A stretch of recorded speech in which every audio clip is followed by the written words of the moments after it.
My notes. Hold on. Yeah, so I was pausing. Yeah.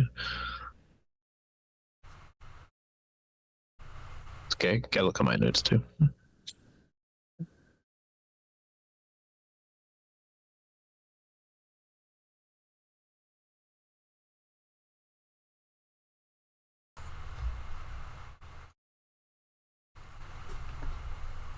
While everyone's looking at notes, hello, welcome. We're doing just like a little interlude episode here, so we don't have Mike tonight. He is traveling, and Ollenius is off kind of doing his own thing anyway. So as we are just kind of trying to figure things out around town, this episode is just sort of like a little in-between thing where the three of us are kind of, I guess, doing our own thing around Cloudforth and figuring out if we can start putting the pieces together from everything we've seen so far. So that's kind of what's going on. This is sort of a chill, figure things out night. Get us back in the mode since you know it's been a little while since we've been here. I think right now Kater is doing some stuff. Talking with Agnes. Agnes Has a name. Agnes sure Acebraun. Yeah, Agnes Acebraun. Yeah. That token verse somewhere. Rumored to be connected to the black market, but of course that can't be true. No. She collects things. Right. Doesn't mean you're part of the black market. You collect things and you help others collect them too for profit. Different. He ponders for a moment. That Orvin's a pain. He looks at her questioningly.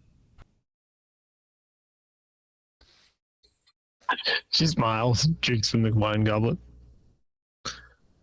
He is a man of unique taste. And he's necessary. And he'll repeat back her line about stringent. Oh, well, necessary does not always mean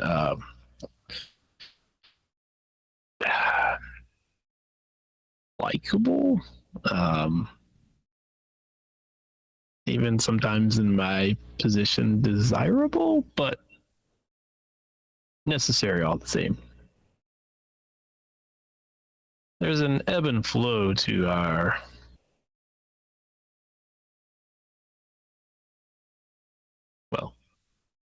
bowls. I mean, this entire place, as you know, you've grown up here. Kane scored. Sorry, everybody. Canes are playing a playoff game.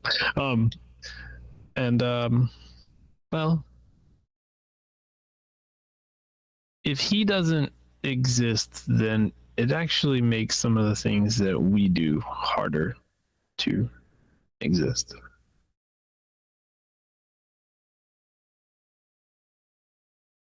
He's suddenly shocked. Who doesn't exist? Saying doesn't exist in her in her voice. If his position, if who he is, doesn't exist, not.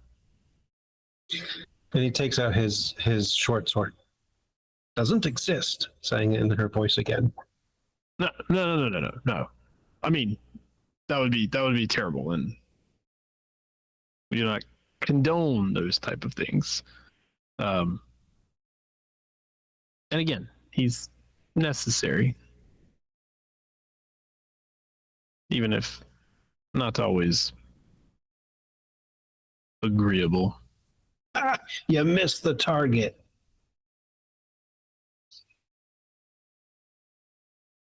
I'm not sure what my target was.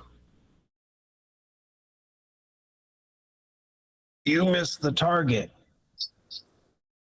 Points at himself as he says it again.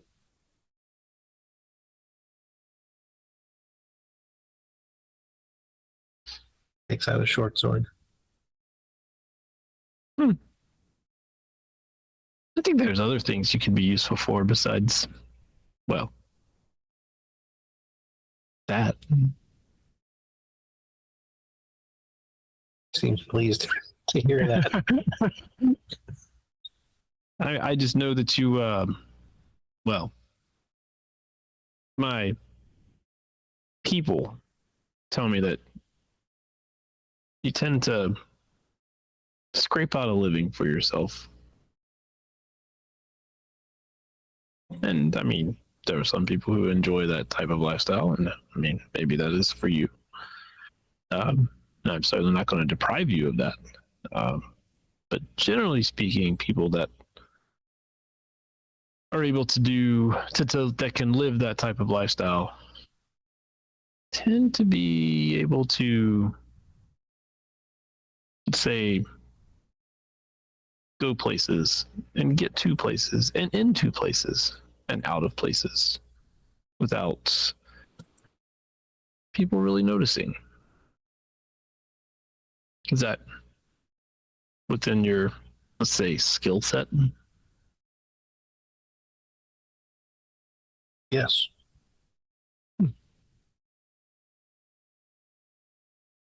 But you also work as a bouncer over at the Flying Tulip? Ah, the Flying Tulip. Best worst drinks you could get.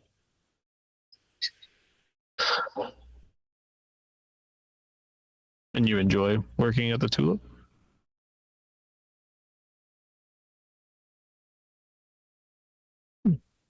Money's money. Ah, yes. Well, I think that if you are able to work for me, you will find that money may no.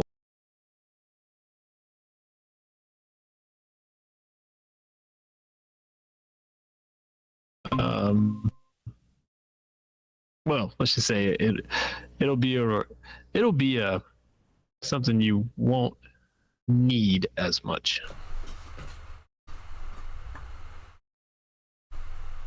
How much do you make working at the Tulip?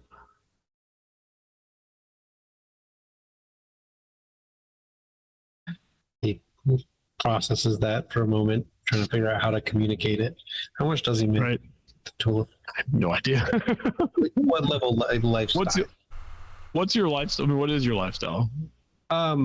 He usually, I mean, he's living on the streets. He's squalid. He's squalid. Yeah. And then some of the money he takes and he puts back into the community and trying to help out others out of the ditch. Uh-huh.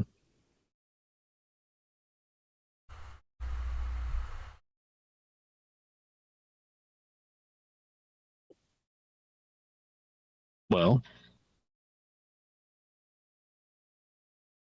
squalid. Okay, there we go. Squalid. Oh.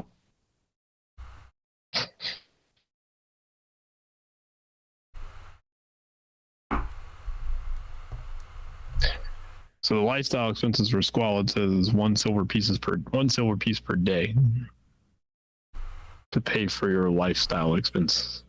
Yeah, food, what have you. Yeah. But otherwise, like sleeping in lofts or Right. wherever you can find some place to sleep. Yeah. We can. So when you tell her whatever that number is. Huh.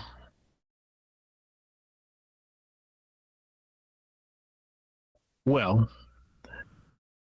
we would easily be able to.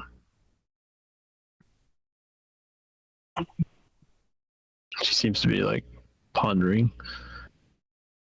Let's just say we will. You will make a month's pay in one task.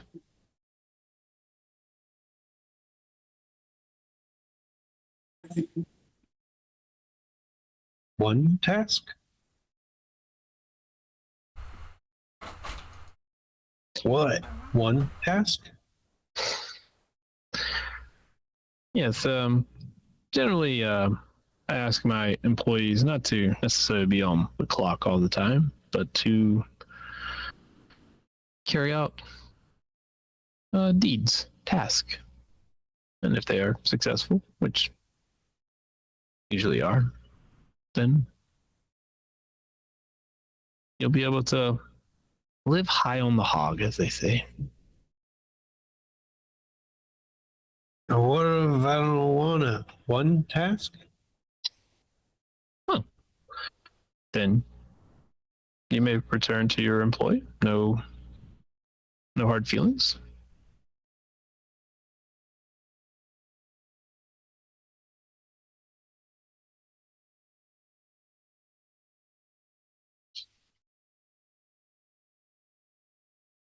I have found that over the years that I and those attached to me tend to we have an extraordinary knack for discovering things that they had not expected. Some call it luck. Some call it fortune. Some call it fate. I just say if you work hard and you do the right thing, then all of that stuff will follow you. You seem to be one who works hard and has a good heart. Mark's up at that.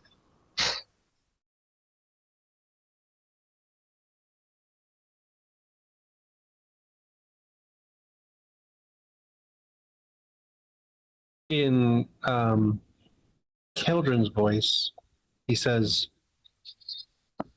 "What happened in your dream?" Whatever he said when we start first, like going through our dreams. So you okay, I got you. Yeah. Okay. So he says, like, "What happened? What happened in your dream?" And then he starts going through his dream. So like he did in the tavern, he starts going through the sound of the falling and breaking through the water, the sinking down into the water, and then the voice coming to him, what would you expect in these depths, landlubber? And going all the way through it, all the way through to do not seek her, else the world will perish.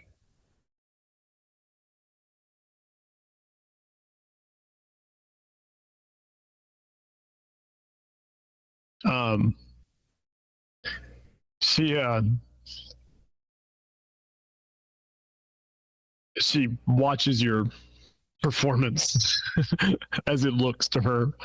Yeah. And drinking wine, and she has a couple glances over at Landrill, I think was his name, the half elf. Yeah. And he's been kind of leaning against the wall the whole time, like kind of stoically. And when you start going through things, his head kind of keeps tilting, like what is Yeah. and she rolls.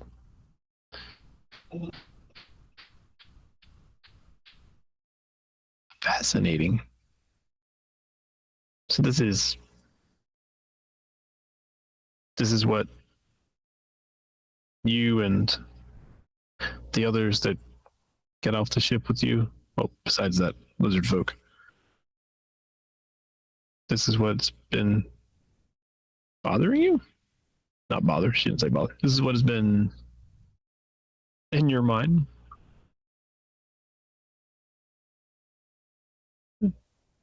He's like half and half about that. Like, yeah, Right. obviously. Yeah, like yeah.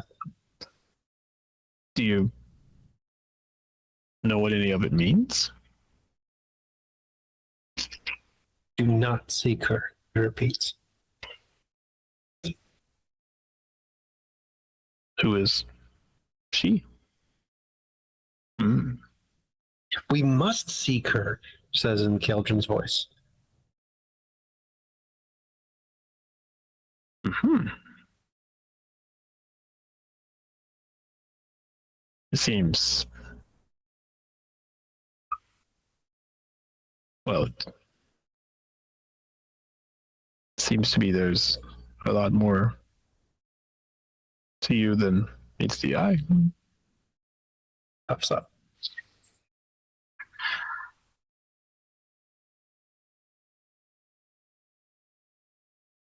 Are you going to seek what all this means? You sure it's not just a very vivid dream?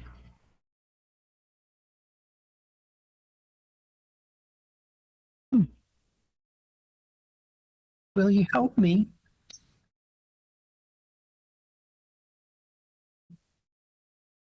So this should be the nature of our give and take.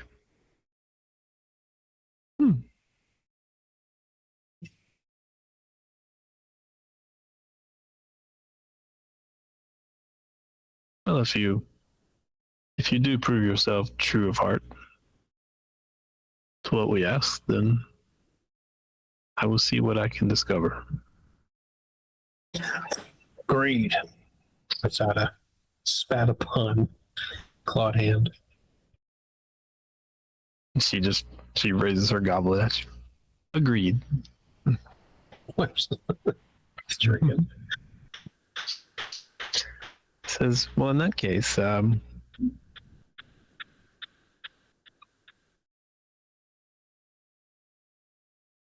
don't you take tomorrow off, if you will, and 2 days' time, meet me at, she gives you an address.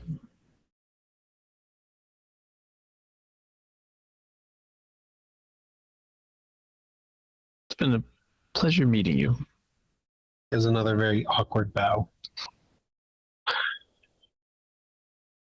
I will see you soon. And he just starts walking towards the door.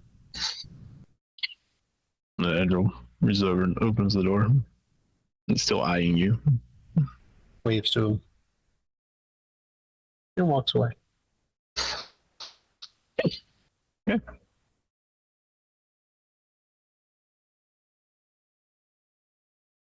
Make a perception roll as you are leaving. Something I do, I think. Maybe I don't remember. That's something I did. It's something I can do. Oh, we all can do it. Right. Not necessarily good at it. Well, especially when I roll a 4. No. No, you're yeah. Walking along. You walked right along. You walked right out. Perfect. There you go. Okay. Okay, cool. So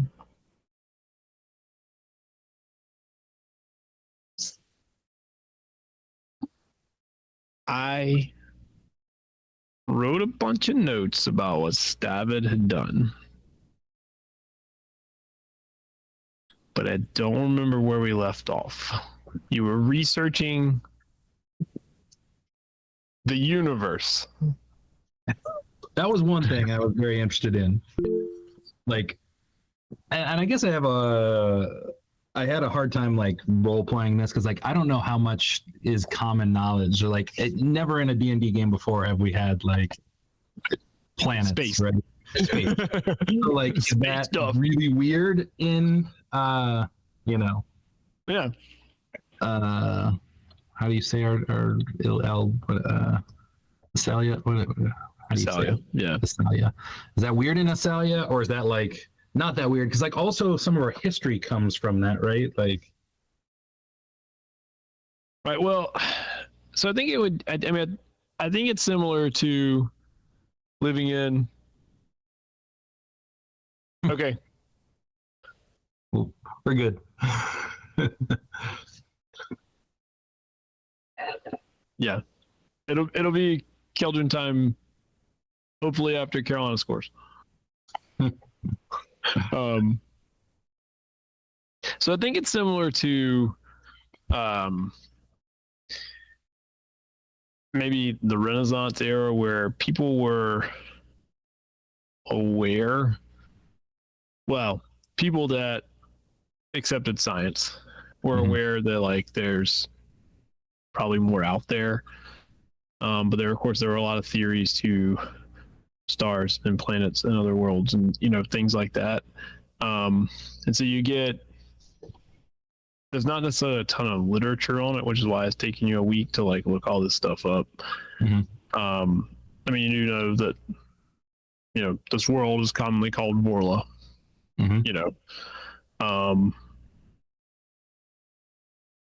and I mean, I guess for a long time on our world, it was just called the world, or I don't know when Earth actually came about as like the designation.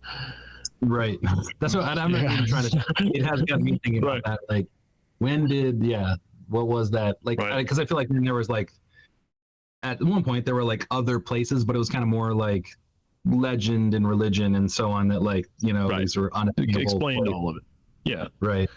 So I don't I think that's maybe where Stavid came from. Like, I thought that was just like the story, right? Like, like the sun is a heavenly body, the moon is a heavenly body, the stars are heavenly bodies, and so where you fall on the the sun god created, or is there like more to it than that? And I guess Stavid could like have his own opinion about those things. I would say that like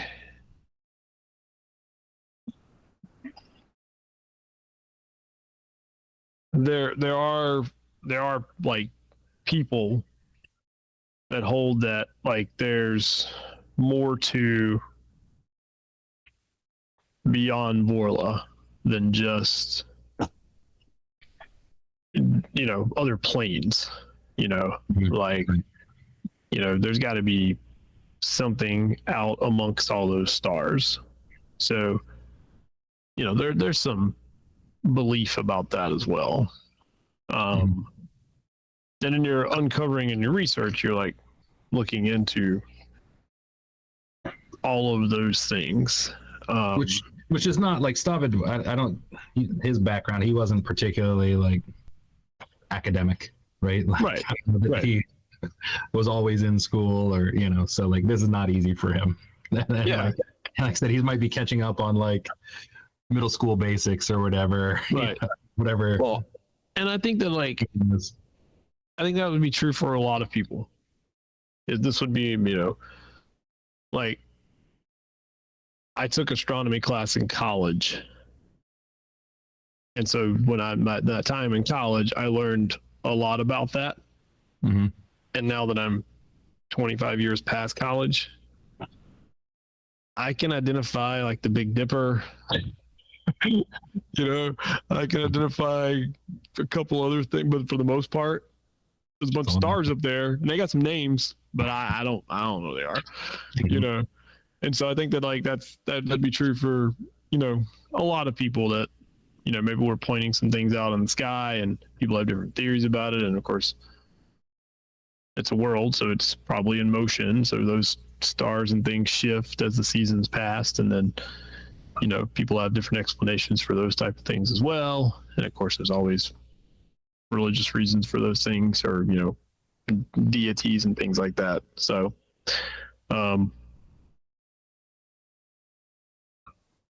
there's a sun, there's a moon, there's a bunch of stars. If Stavid would have wanted to believe in it ahead of time, he could probably say that the Canes just lost in overtime. Stavid could probably say like, he'd been, either taught or heard or believed that, some of those stars probably were in fact other worlds, or at least like moons, or like, what are they out there? But I don't know if you said he's not particularly academic, like he probably wouldn't have much more than that. And whether he believes in that or not is totally up to him. I don't think he knows if he does or not. He's sort of like, yeah. People have theories. Who am I to weigh in on that? It wasn't like really on your radar until like a week ago. Right, until I met aliens. And now I'm trying to reconcile all these. I was like, wait a minute. Yeah. Yeah. But so like you had done research, and then we were on to like this was happening on day 6, Mhm. The, and then the it was other like you had one more essentially day to finish up your research as your downtime action. okay, And I said I was gonna see what you rolled for that okay. this time around.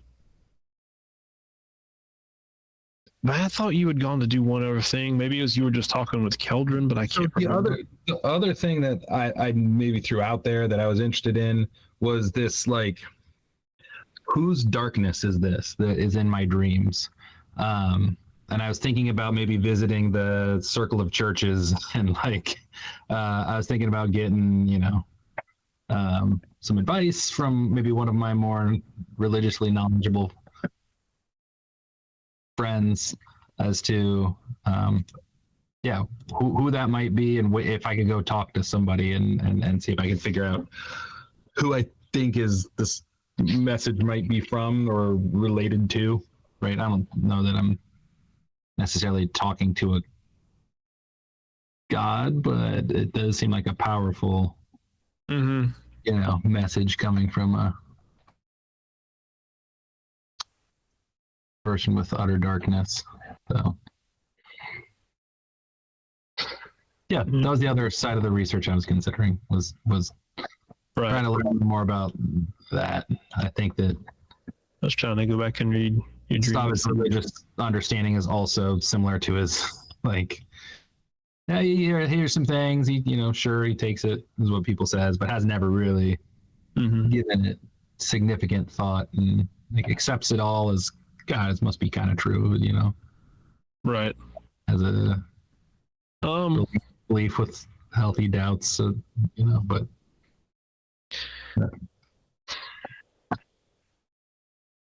I don't know if I'll throw us on the Temple of Life page here. Sorry, Josh.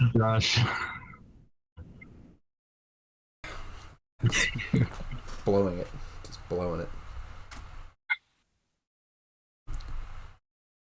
I said let's just get a quick goal and get out of here, and that's not what I meant.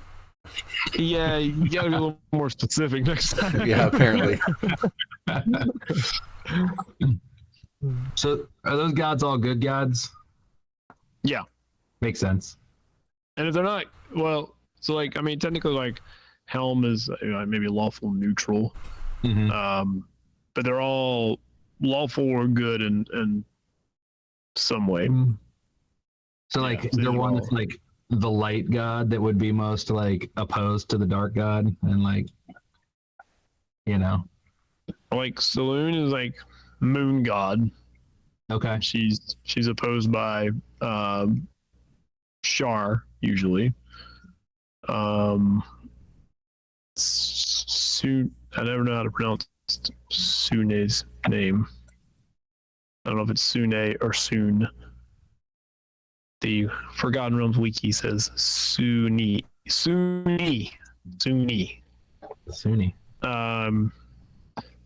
Is a goddess of love and beauty. But there's also a protection aspect to that. Going around. Helm is protector, defender, guardian. Tyr is, what is Tyr officially? Tyr and Torm and Helm are all connected. They're all good martial, or at least lawful and good martial gods, protection.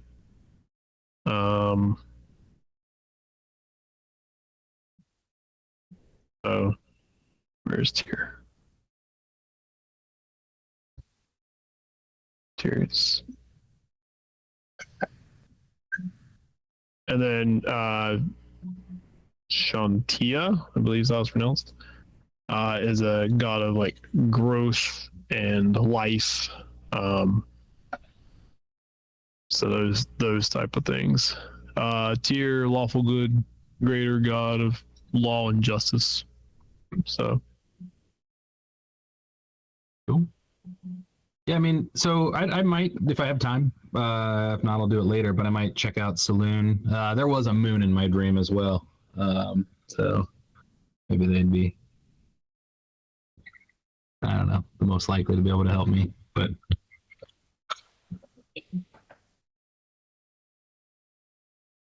Okay. Oh, sorry. I don't know. My internet is being really slow tonight. But if I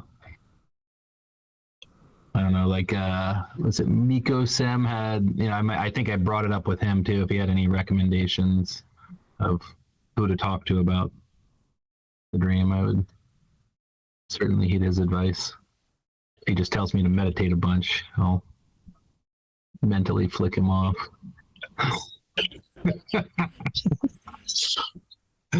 I mean, he probably would tell you to meditate a lot, but he would also, like, say if you're really interested, if you really think this is from a higher power, then obviously the Church of Life, the Temple of Life, is probably a pretty good place to go, and so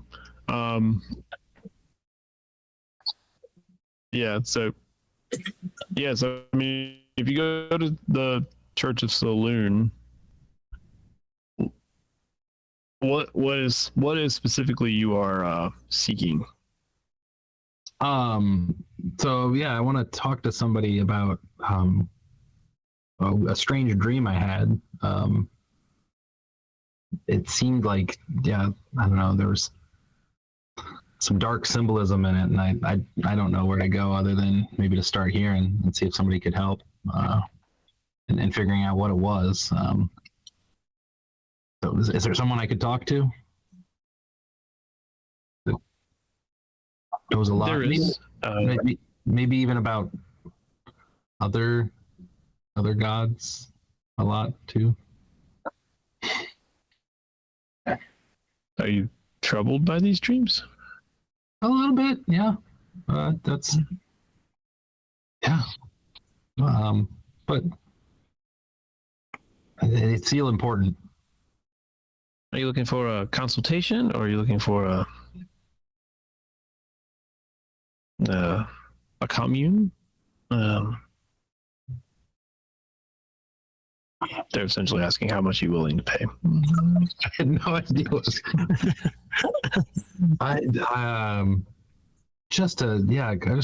just a quick chat to get started. Well then, yes. Tell me about your dark dream. Well, if it seems that it's more than I can consult you on, then I will spread the word up to the, I forget the name of the higher ups. Well, I mean, it's complete darkness, no light whatsoever. I mean, I can't see anything. Straining as much as I can. Walking, seeing nothing, and then at one point I reached the edge of a cliff, and I think I'm in a cave, and I look up, and I kind of go through. I do see a moon, right? So I see the moon, but there's nothing else. It's illuminating nothing. And then I'm pushed, and I fall, and I'm falling for a long time, and I land on. This is the disturbing part. It's I guess I figure I'm going to hit the ground hard, but I land soft. But it turns out it's a giant corpse. It's gross, and it smells, and it's bloody, and it's giant. I mean, it's huge. It's like hands are enormous. And then someone talks to me, and she says, I have to look up what she says.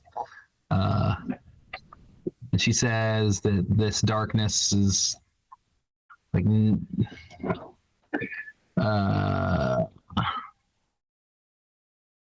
so she says that's revolting but necessary, and that am I looking at the right one? Let's see. Yeah. Let's see. Okay.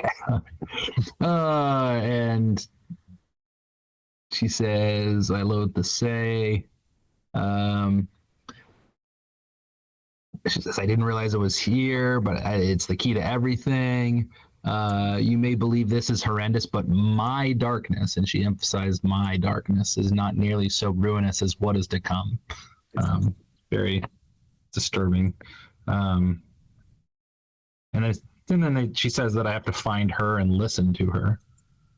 We'll have to listen to her and find her.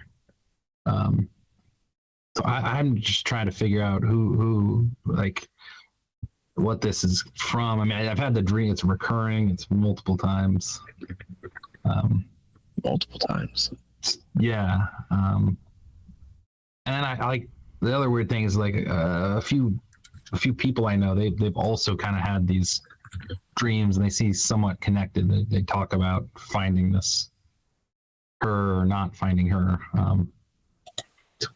I'm just trying to figure out who her is and whose darkness this is and what darkness could be making it so the moon doesn't light anything up.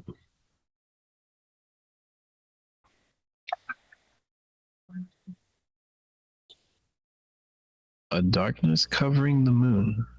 Well, yeah, I mean it's just the moon, but then it's not lighting anything up. It's and then eventually the moon disappears too in the dream.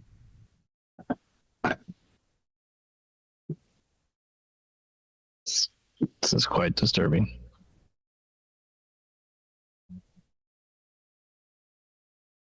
Yeah. Well, I mean, I am certainly not powerful enough to divine the true meaning of your dream, but there's a lot of disturbing symbolism in your dream. I mean, for as long as our blessed spoon has been walking the world, the mistress of night has been trying to blanket her light. The mistress of night. Yes. Does she have a name? She does. I don't really like to say it here, but Sure. he he whispers. Oh, He kind of looks yeah. up. I've heard. Well, yes, they are.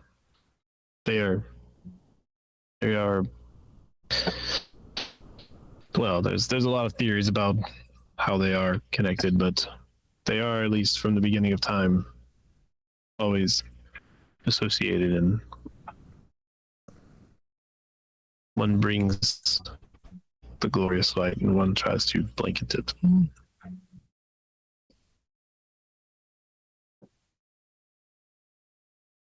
No, this corpse you described, I know not what that is. Is that that's not like a Shar's thing? And not in any of the scriptures that we have.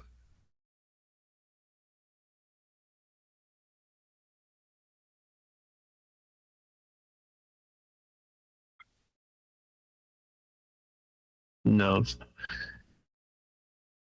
If you would like a further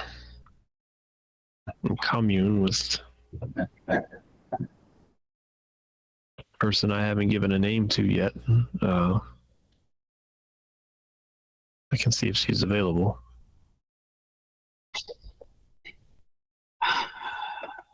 I don't know. Stop and know that they would want money for that. Our churches are, usually are funded by something. I mean, yeah, yeah. If it wouldn't be too much of a burden, like you said, it is concerning. I want to get to the bottom of it if possible. And you said that there are others that are having these same dreams? Well, not really. Surprisingly different, actually, given the connecting fiber of the seeking her. I mean, one had a seemingly like. Does everybody pretty much know about the flying ship that came to town? Yeah. I mean, it's been a week. One had like a prophetic dream of this flying ship with the tree in it that came, like he saw that before it came. So it seemed unrelated, but like if they're predicting the future, that's mine's. The other ones are kind of bad too. One guy's drowning in water, and then the other one's seeing a terrible storm. So, I mean, I don't know. I guess they're all not great, but mine's really awful. I feel like it's the worst. But maybe that's just because I'm the one who's having it.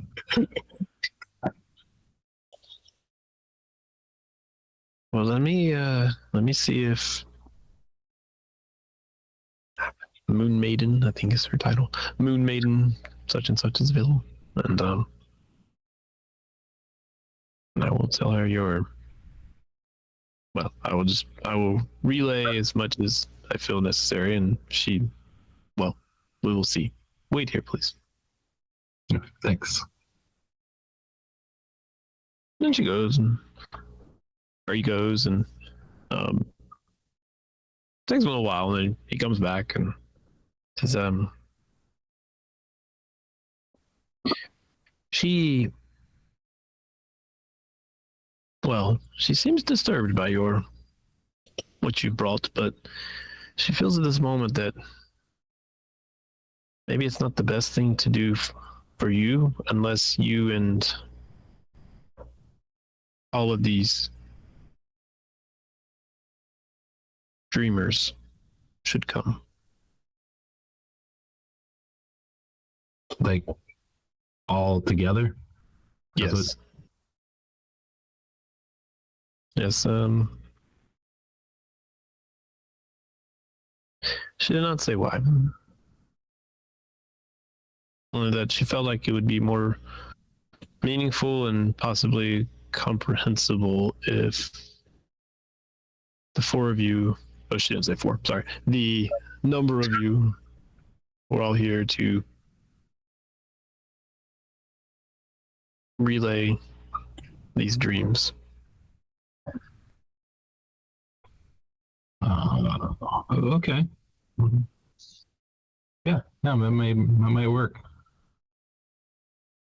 Oh, well, thank you very much. You've been very, very patient. I hope you are able to sleep. No bad dreams. May Saloon protect you.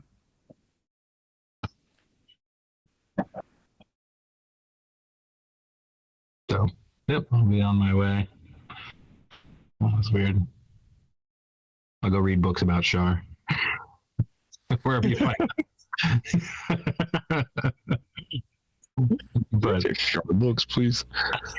I want to go to the forbidden section of the library. Where's the Shar shelf? It's way at the top. I think I'm maybe hit my end here for the time being, for the week or whatever. So the seventh day was the day that y'all had arranged to meet with Bellathan, the Triton. Well, you tried to meet with her earlier, but this was like the day that she was available, and she gave you an appointed time on the seventh day. And so on the morning of the seventh day, you are, awaiting to go see your appointment's a little later in the morning. And I don't remember who said they were going. Did you all say you were going? Did somebody? I know Keldrin and Stavid had talked about it, if I remember correctly, but I don't remember if Kater and Ollenius were in that conversation. And it was March 28th the last time we played, so I didn't go, and I didn't have time to go back and watch the episode today. So Yeah, I seem to remember. I know at least we talked about it, me and Stavid. I don't remember if anybody else was part of that and I don't conversation care. or not. I mean, we can all say we were part of the conversation. I think we were. Yeah, or like There we go. it came up at some point over the week as we were checking back in with each other. And... Yeah. So before you're able to, before your meeting, you're like, well, we have this meeting and set up at this time. Stavid, you swing back by the library to, finish your research.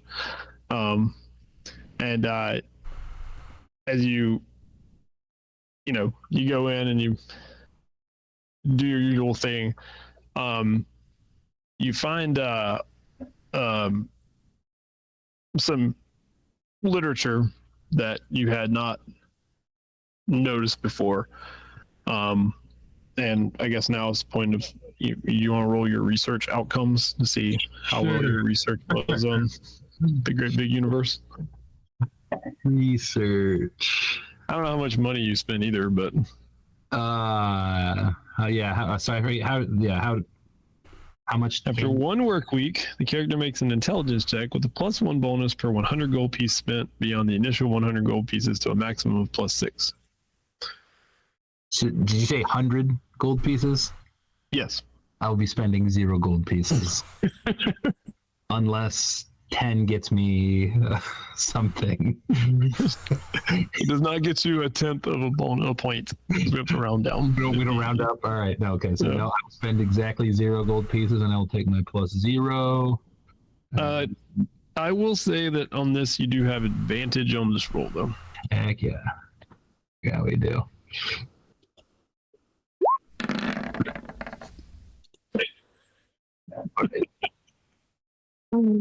I can't see it. Okay. You're laughing though. All right. Well, so can I get a nudge? Would this be appropriate? what's your nudge? So like a lucky visit.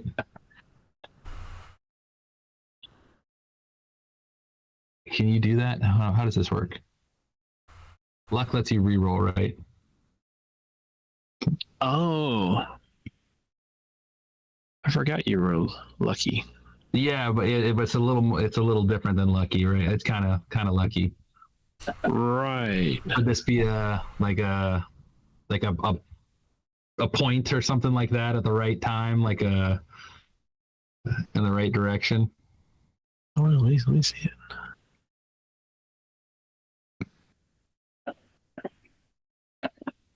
Yeah. It says you're making an ability check. I can roll And an it says additional. you can spend 1 luck point to roll an additional D20. All right, so I just get one more. It doesn't say you only roll 2. All right. At some point, where the heck did dice go? There they are. Come on. More than oh my god. All right. Yeah. I'm getting the hell out of here. Not meant to be.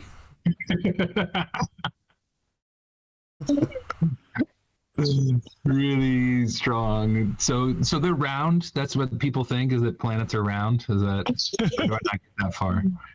I'm not sure you even got that much. No. Borla is actually the name of where we are. I was kind of confused if that was the name of the plane, but I'm pretty sure.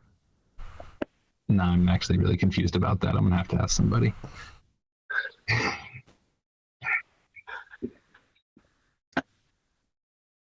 For a second, I thought that our bulges were the planets, but no, that didn't quite make sense either. I'm an idiot. So here's the so I was going to give you a little bit of basic knowledge that you had deciphered over the week, because it's not like you're not like reading. So the basic knowledge that is theorized is that Vorla is one of several worlds, the word you come across, worlds, within a realm called, I don't know, spell it.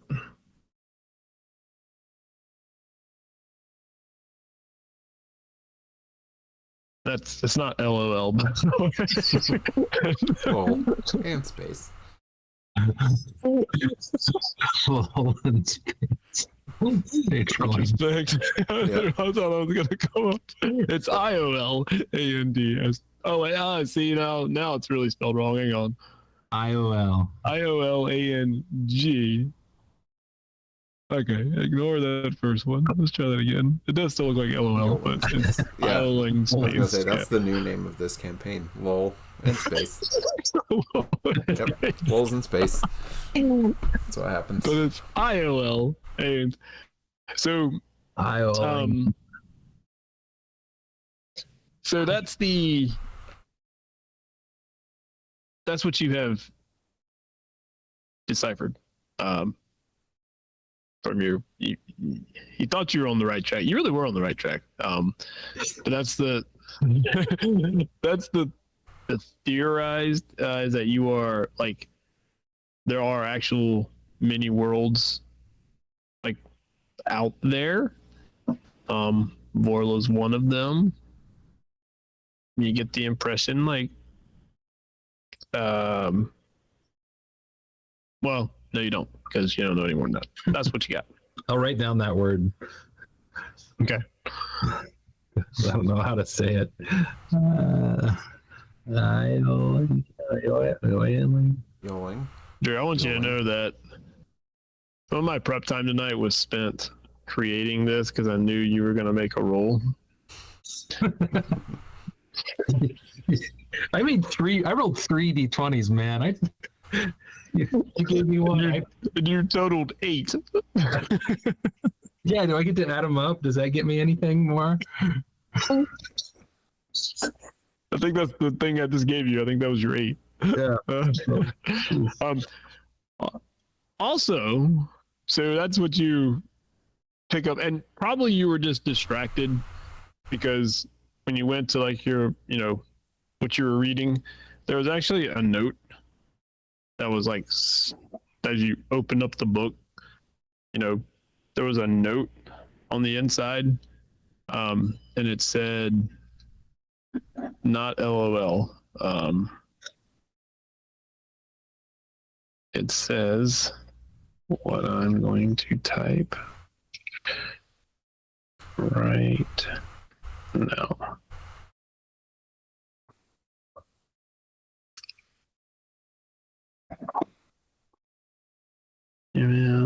Okay.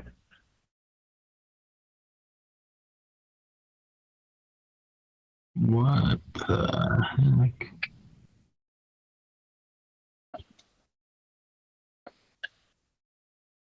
That is like this a little scribbled note. Actually, it's very actually not scribbled. It's very neatly written. Like, I mean, have I seen the handwriting before? Yeah, I mean, with the MO, you're like, I think I know that. All right. I think I know who that is. Look around. Interesting. Have I been like in this book, or is this like my first time I've been to this particular book? You've been this book a couple times. Okay. It's like the Vorlin Guide to Astronomy or something. I don't know. So. All right. Yeah. But yeah, so you pour over that a little bit. You got the note. You pour over that a little bit. You like Yeah, come I'm away with definitely idling distracted by space. the note. Yeah, idling space and like some worlds and stuff, and then you're like, crap! I was gonna go to this meeting with Keldrin, and then like, Rush out. yeah. Do you get a research complication if you get 0 effect?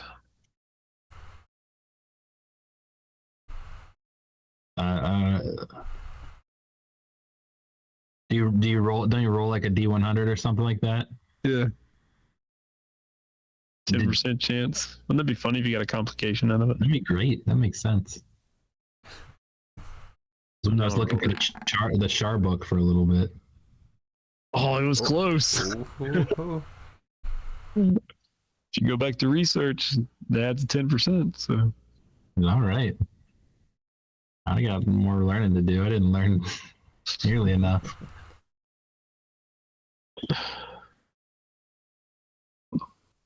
but yeah, all right. So you head out and you meet with Keldrin. I'm assuming y'all meet up before you go to, like y'all said, hey, let's meet at the Tulip at this time. And so the 3 of you are there, and you notice that Ollenius is nowhere to be found. I'll wait for him a couple more minutes before. I'm sure he's just running behind. And a couple more minutes pass, and Ollenius is not here. And it's not just because Mike's not here. He's actually not here for a reason. I guess he's not gonna make it today. We better get going. I'm gonna miss our chance. Took like a week to get this appointment, right?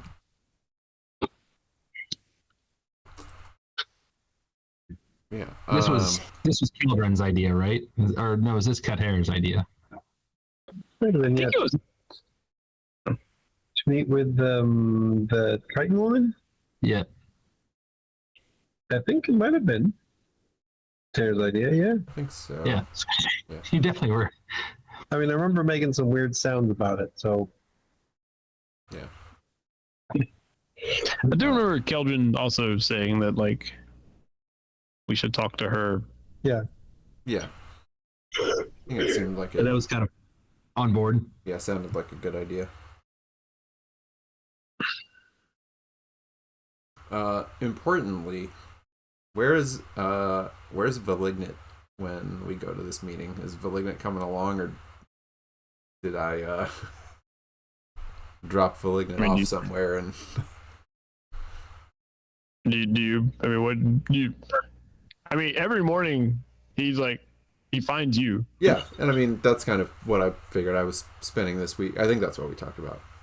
Like at the end of last time, like I was going to spend this week just taking Valignant all around Cloudforth and you know, seeing all the sights. So I mean, I guess on this day he would wake up and he would, find you and be like, what are we doing today? Yes. Well, we have to do a little bit of unfun things before we get to the fun again. We have to meet with someone who may have some information that would be helpful for figuring out all these dreams and things that we're trying to piece together. Hopefully it won't be very long and boring. But then afterward we can see what haven't we seen yet? I'll think about it while we're at the meeting. Okay. This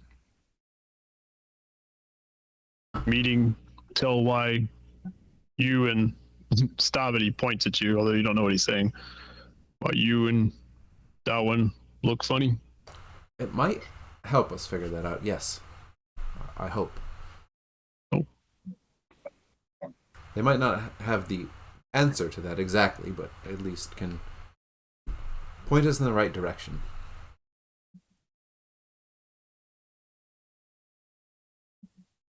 Well, I hope it's a specific pointing.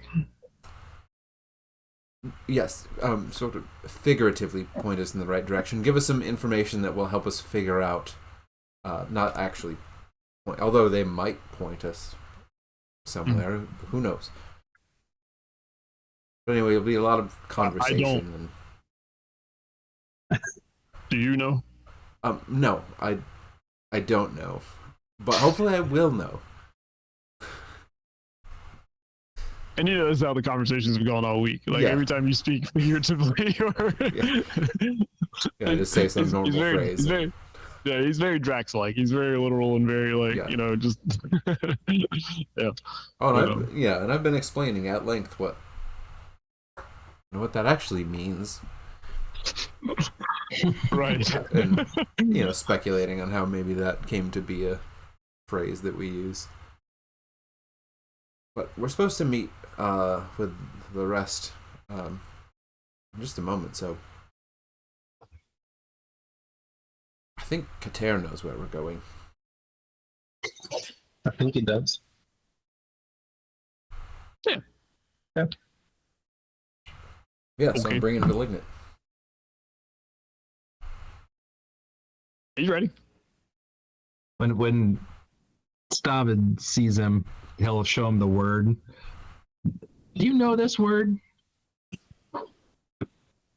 I'm showing him the Ioling space. Can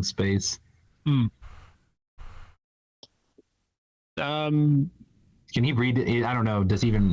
What does he read? Our Oh, you're showing it to Malignant? yeah. Malignant.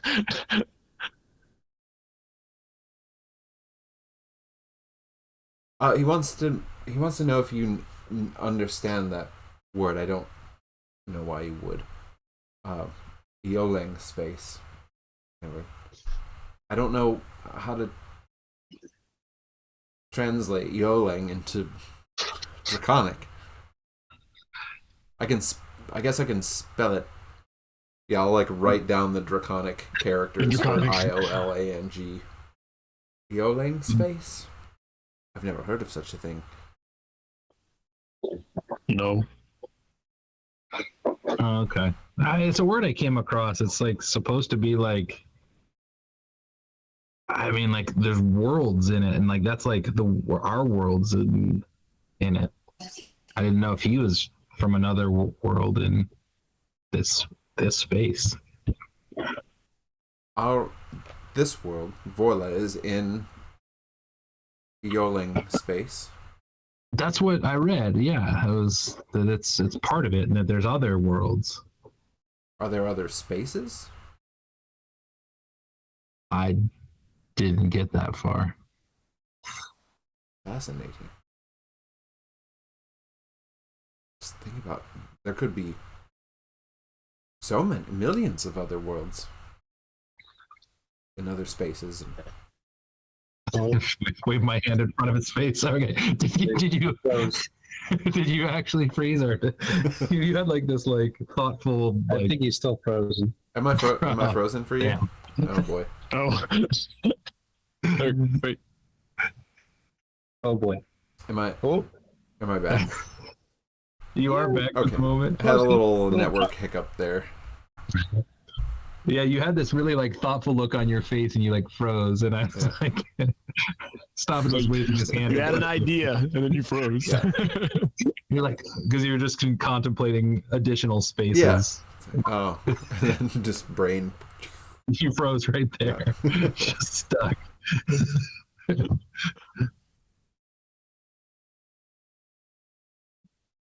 All right, yeah, worth a shot, I guess.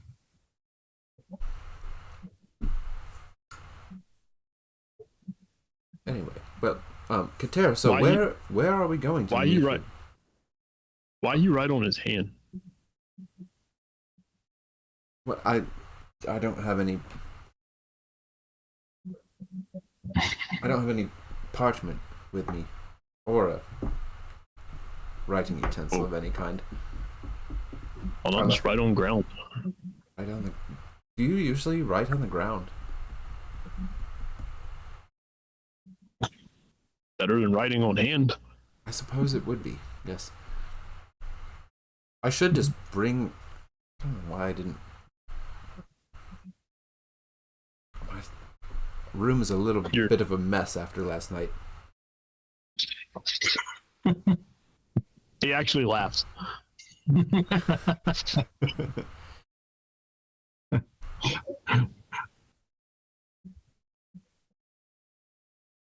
Okay. Yeah. So, Kater, where are we off to for this meeting? And given that he has the city streets passive, he quickly gets us to wherever what's her face lives. Belethin. Belethin. Belethin, Belethin. Belethin. Belethin? I Belethin. don't know. Belethin. Belethin. Belethin. Yeah. So quickly gets us Yeah. to Belethin's. Taking a couple Surely back. have like It's fine. It's fine. I really have like a map made for it, so we'll just take you back to the. Wait, no, we won't. Just kidding. Nope. Uh oh. We'll Internet. go nowhere. We may not be going anywhere. Come on, little flag. Get over there. Here we go. You can do it. Oh. Mhm. We'll just take you back to the docks. Yep. There's some bigger buildings over here. There's still apparently a bunch of people gathered there too. Not really. Yeah. So, Kater leads you to maybe a slightly nicer area of Cloudforth. Yeah, there's a fairly large building, house, obviously, it's not like gated or anything. It's not like there's no guards or anything. It's just it's a nice house.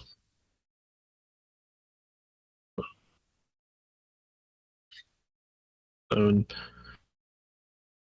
as you approach the house, you walk across a nice yard, as nice as yards go around here. It's well kept, and nothing seems out of the ordinary. You get to the door, as you go to knock on the door, you hear clearly there's a lot of hubbub already going on inside. You hear just different voices talking back and forth, and then as you go to knock on the door opens up, and you see a pretty young, seeming probably an errand boy or something, with a bundle of papers in his hands, comes a step out, and almost bumps. Oh, excuse me. He and then he goes to step again, and then he sees Malignant. He's then he looks at all of you. Good morning. Belethin, I think your appointment is here. And then he kind of slithers off, out the door to the side and around you. He says, good morning. Good morning. Good morning. Do we just go in then? Yeah. She's expecting you. Tea's on the thing. And he drops the papers. Careful with those. Careful. Yep. Hang on to your things. Yeah. Just help yourself to some tea. Oh, thank you. He shuffles on out across the yard. Clearly somewhere.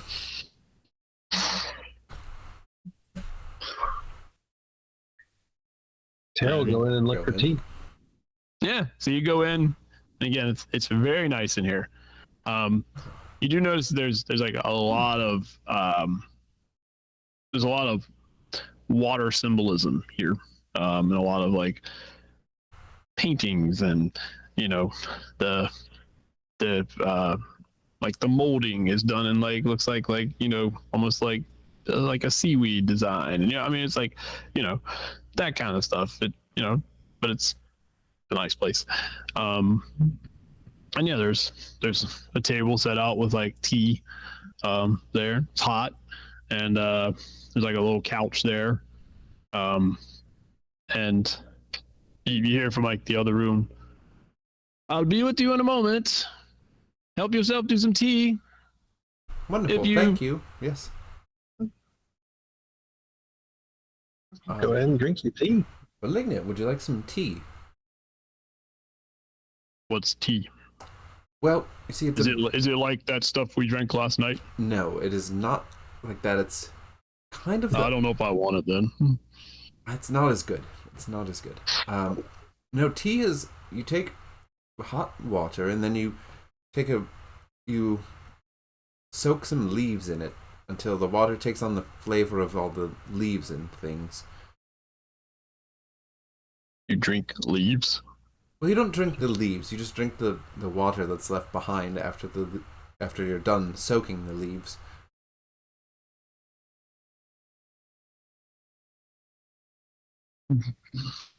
Do you like it? It's fine. It can be good.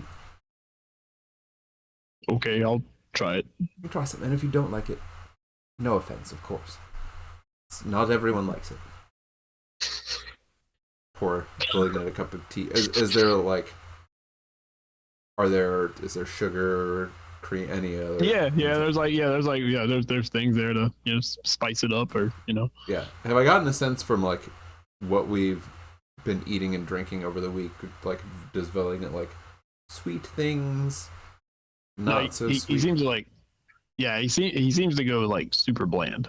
Okay. Like it's like, yeah, it's bland. Or if it were living, he would like that too. But right. I'd imagine you probably don't do a lot of eating living things. So no, nope. All right, then I'll put I'll put a tiny bit of milk in it, and that's it. Nothing else. All right. And give it to him. Here you are. He like awkwardly like grasps the cup.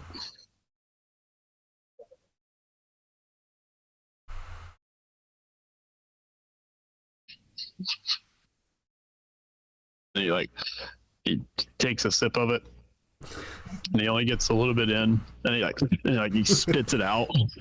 And just as he does that, you see this Triton walk in. Perfect. And she sees it. Oh dear. Oh, sorry. Yes. First time trying tea. I would imagine. Not a fan. Suppose not. And then you understand where she says in Draconic, not a fan of the tea. He looks at her. No. And he looks over at you, Keldrin. No, like I said, it's a new thing. Fine. Like, as I said, not everyone likes it. And as I'm probably, I'll just like prestidigitate up whatever tea he spit on the floor. That was a good batch too. Oh, it is. It's quite lovely. Thank you very much. I was told there would be 4 of you, but yes, we waited a while for our other companion, Ollenius, who he gets busy with business sometimes. He has to see to all the all the faithful around the city, and sometimes he gets wrapped up in those sorts of things. So we'll fill him in later. But not out of the city, of course. Oh no, I don't. He's so busy here in Cloudforth, he wouldn't even have time to venture elsewhere. Oh, that's good. Yes. I don't think that Orvin would appreciate that. Oh no, certainly not. But what is it that I may be of assistance for you? Lots of people come to me for assistance, but you are an odd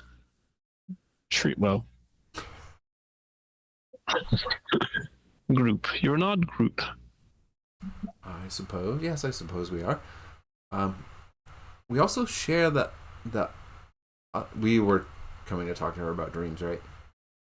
Okay, that's what I thought. Yeah.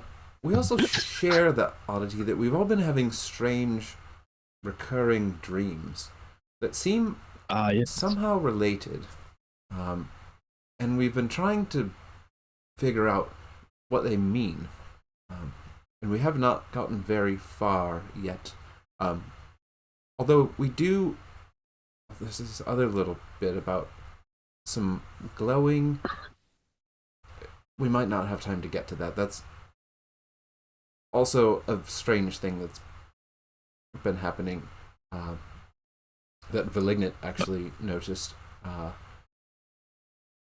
But yes, we've been having these strange dreams that seem perhaps prophetic in a way, and have also called upon us to do things that we don't quite understand just yet, and seek folks who we don't know, and we're not aware of their identity at all.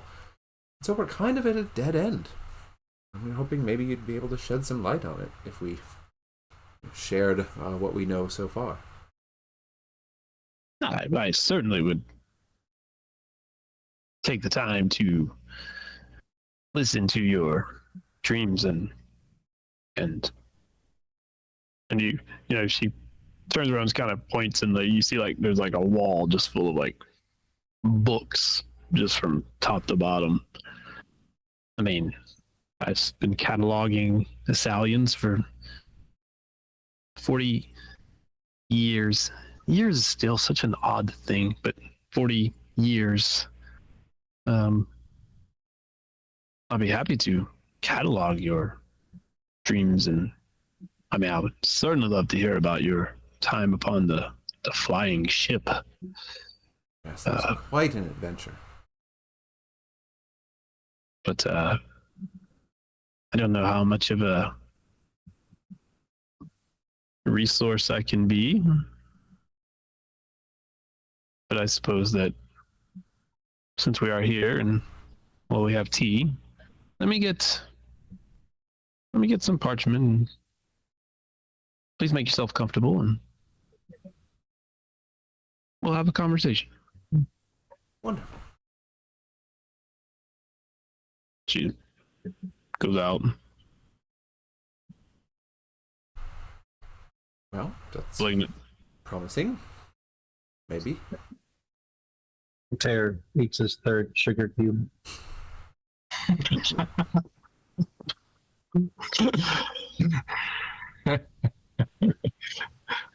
Bliggett hands you back the cup. Yes. Well, I told you it's not as good as what we usually drink. no.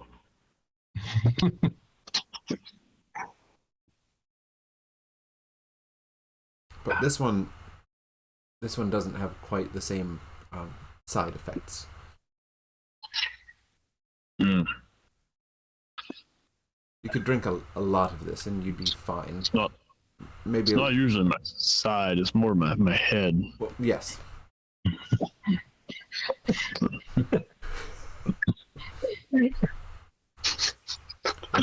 This one, I mean, might make you feel energized, but that's about it. No headache, nothing like that, but also not as much fun.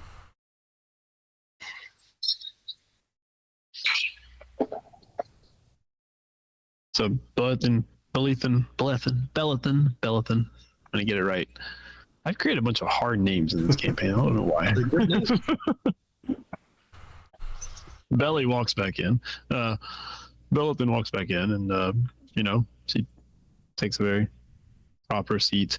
And you see like somebody come in behind her, and he goes over to like the tray of tea, and he like pours it, refills it, and he looks at all of you like, he picks the tray up as if like offering to serve you more.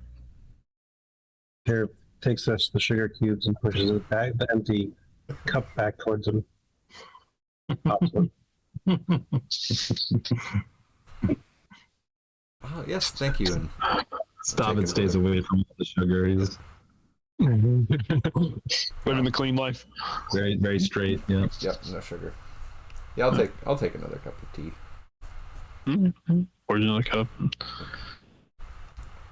And when Kater like takes the sugar, like Belethin is like watching you, and she's like, And, like she immediately starts writing things down.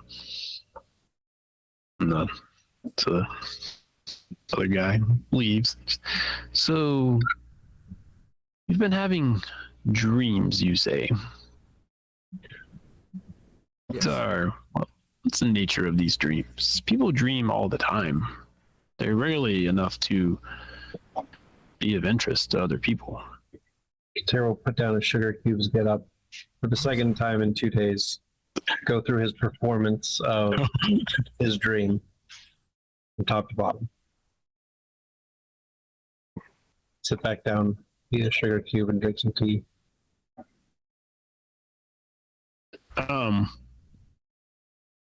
Did you? Did.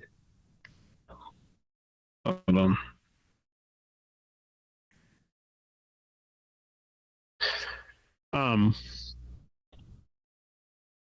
I'm pretty sure you did. I was to make sure when you were going through everything. Did you repeat all the words? Yep. Like everything that was said? Everything that was said, and all the sensations and sounds and everything. Yep. It's all the way through to do not seek her, else the world will perish. Yeah. So I mean, she's like writing down, and a couple times she kind of pauses, but she doesn't look up at you. And then she writes some more. And then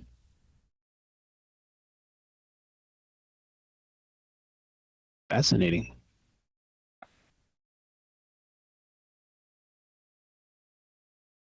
I presume you all dreamed of water, which is why you sought me out. Not all of us. I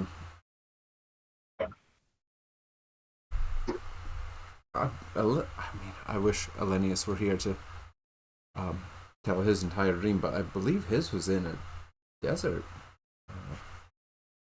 No water to be seen anywhere, although there was a storm, if I remember correctly, but it was a sandstorm and windstorm, I think. I don't think I'm going to be much use, but I would certainly love to hear of this desert. Yes, I don't remember. Place without water. I don't remember all the details of his, unfortunately. Mine. I'm trying. I would remember some. I mean, there was lightning, right? Yes, There was what? There was There was lightning. lightning Yes. in his storm. Yes. I remember that much. I don't know. I can't remember what else there was, but Stavid might. Was there anything else of? Yeah, I mean, so there were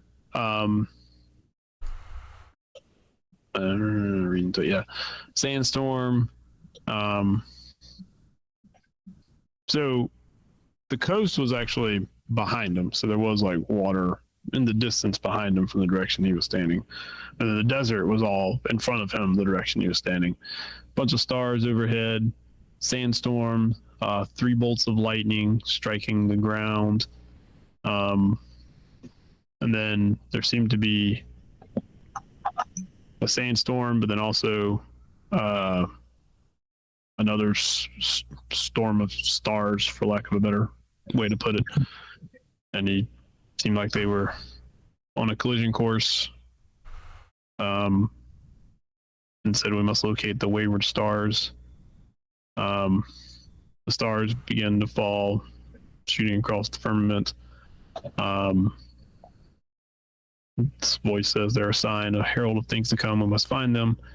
And then 3 bolts hit the ground right in front of him, and then there's a robed figure with a staff in one hand, and they realizes the hand actually looked like the hands were writhing. And then they'll look for them and find them, but do not seek her. So, yeah, and I would say you guys are kind of fairly in tune with each other's dreams, at least right now. Mm-hmm. You know, just because it's unique. Yeah. So it's not. I mean, if y'all can piece that together and. Oh. And then, Interesting. yes, and mine was also sort of in water, but it was water in a jungle. It's murky, water, not an ocean. I don't think. And then I'll relay my dream.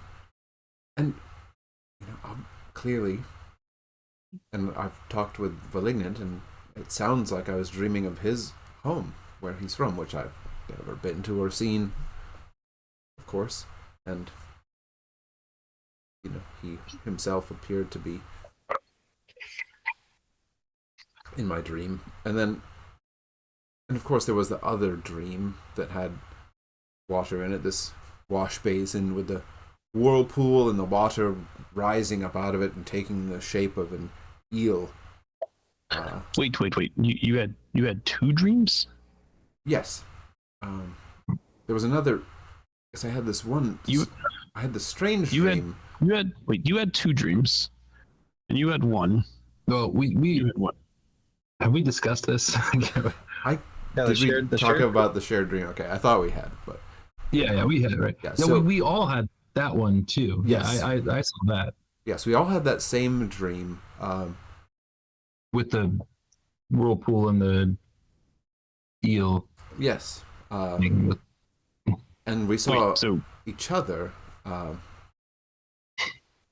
that was that. There was that dream, and then there were the other individual dreams that we had that kept happening over and over again.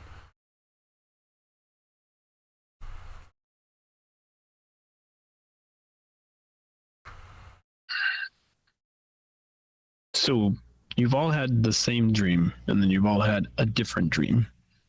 but the same Yes. dream was just the one time. Yes. It's right before the attack. Right before the attack. So Yes. a week ago. Yeah, it was right after we all just got off Yetin duty, and we were there and Hmm. resting and sleeping, I guess. And so did you tell her everything about the dream y'all had? Or, Yeah, like after I started with the and there was this connection of water, and then go into Mhm. like the full thing of the shared dream. And then I didn't share mine yet. I don't know if that was you Yeah. were there yet, but yeah. So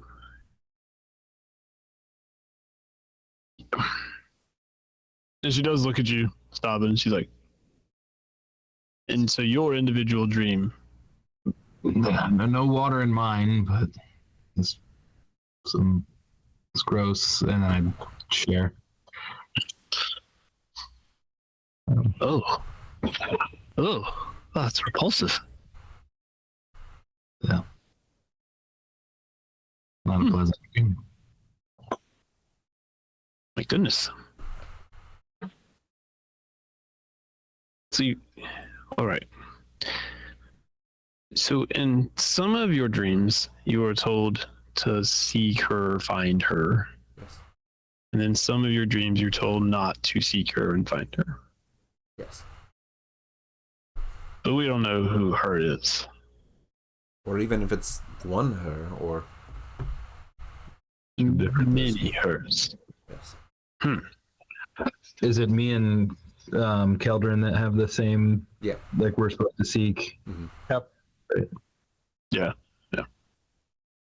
But then in your shared dream, you were all told to seek and find this woman. Yes.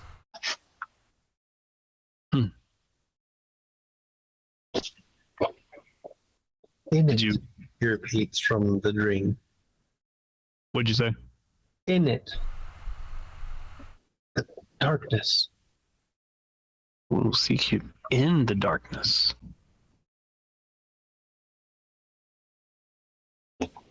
The darkness above? There's a lot to unravel here. Yes.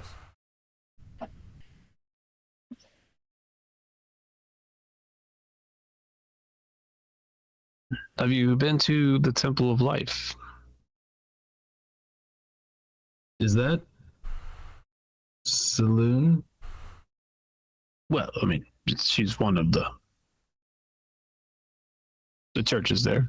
I did go to right. So that was the yes, I did go to one, and I didn't share this with you guys yet, but she did suggest maybe that we all come back and share our dreams. The high priestess, I can't remember her name.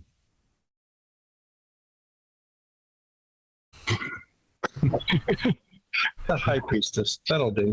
Have a name next There's episode. only so many high priestesses. So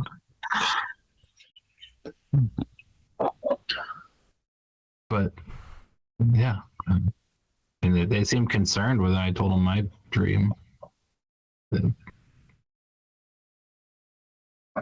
Well, I mean, your dream is full of darkness covering the moon. That's if I were a follower of this saloon, that'd be a little trouble too. So.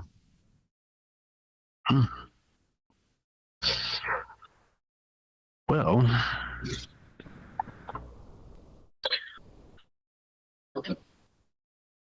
I don't, at this moment, have any way to connect these things. It does present me a fascinating case study, if you will. It's one of the more fascinating things I've heard in a while. I mean, after you've been somewhere for 40 years, you tend to run out of a lot of interesting things. You, and she points to you, Kater. You heard this voice in your head? And you said you were under water, really deep.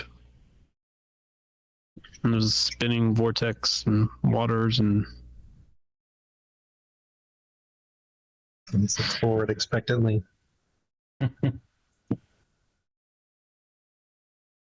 You been there? Well,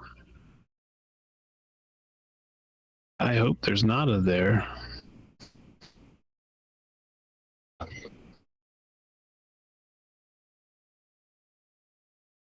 If the symbolism in your dream is true, then that spinning vortex represents it represents something terrible. Do you know what do you know what an aboleth is? I mean, probably not. He's living on the streets. I doubt he knows what an aboleth is. I mean, Maybe the you storyteller. don't want to roll for it. Hey. Yeah, if you don't want to roll for it, Roll with I disadvantage. mean, all of it. I mean, yeah, I mean, you can impose whatever penalty you want on it. Yeah.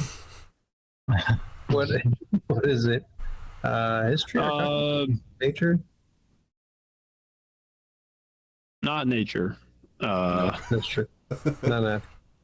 That's the one I would do best at.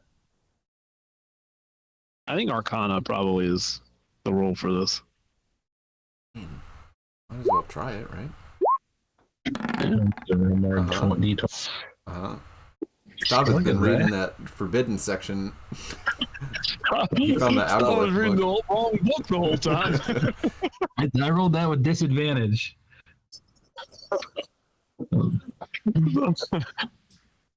There we go. Yeah, so somewhere along the lines you did come across like An aboleth, and do y'all know what an aboleth is? I've heard of it. Remind me if you generally what It's it been a is. while since I've looked at one. They're these Yeah, you didn't quite look Big, at one the last opportunity you had. 'Cause you did have an opportunity. Yeah, because I know it's, well, that too. Oh, yeah. But I know it's typically like an Underdark creature. it's an well, yes, Indeed. but it's more of a under ocean creature. But yeah, oceans and underground lakes, deep. They're big, big ugly aberrations. Look like giant. I don't know what they look like. They look like terrible fish. There. His face looks like a sarlacc. Yeah, did you look it up? Yeah, Look at a picture. Yeah. And the lore behind them is that they are older than the gods.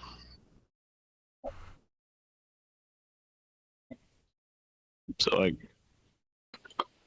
I mean, that's probably about. I mean, that's probably about as much as like you would know. But they are ancient evils of the depths.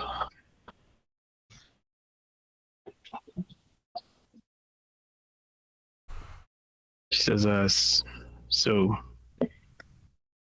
and she'll actually she'll say that like they are ancient evils of the depths, very rare.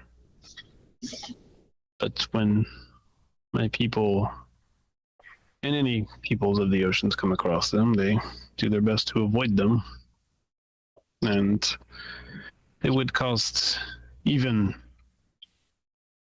many even Triton lives to rid the ocean of just one of these creatures. For humans, it would take many scores of them.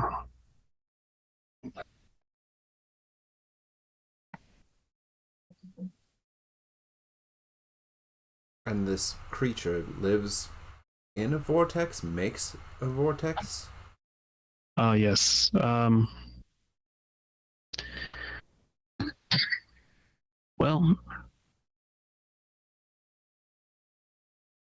the vortex,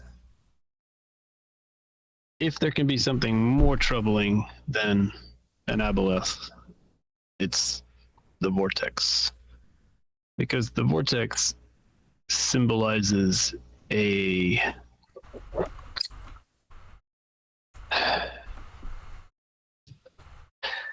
can symbolize many things.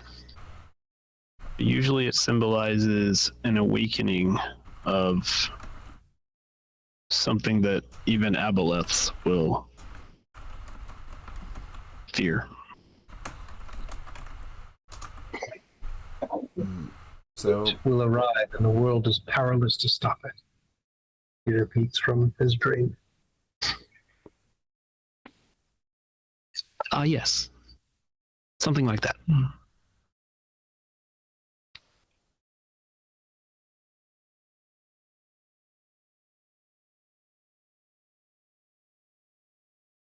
Would you have described the vortex as being large? Would you describe it as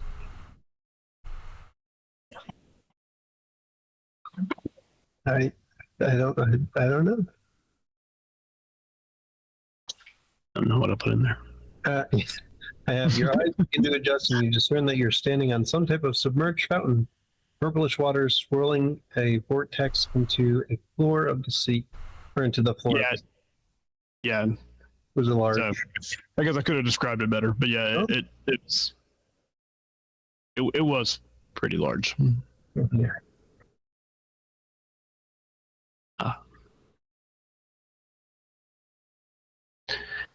Yes. So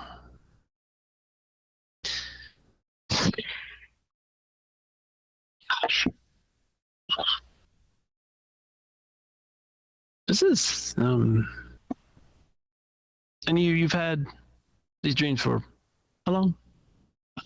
What are going on, like a couple weeks? So it was a week or two before we actually had the share. So I think we said it started a month before. A month ago.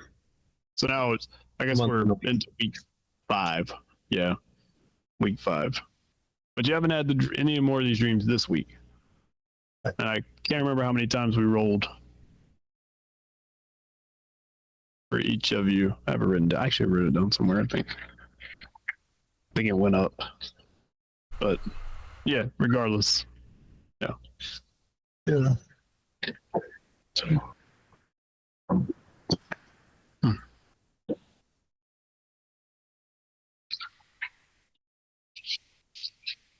well, I sincerely hope that you're just having a horrible dream.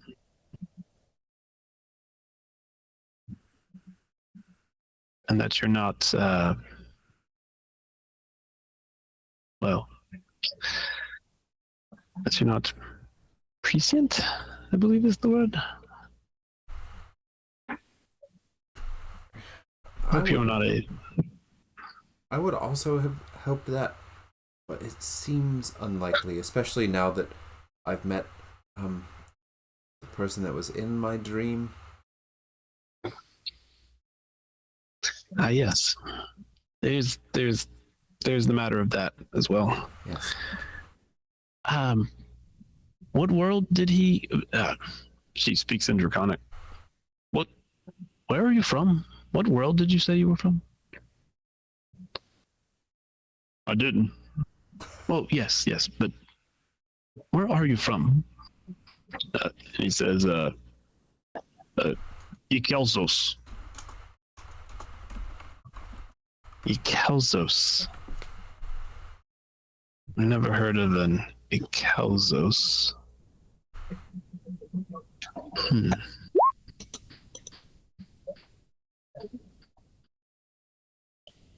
Well,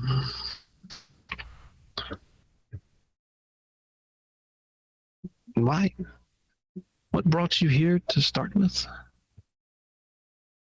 And he relays again that the Artux had invaded their world, and now they're at war with the Artux. Most of Ikelsos has been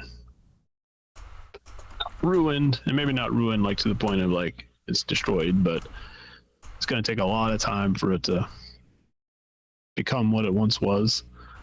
And so now they're at war with the Artux, and yeah, so they have this back and forth in Draconic that Keldrin understands, and but it's I think it's things mostly y'all heard. I think y'all had heard all this, but he relays all that.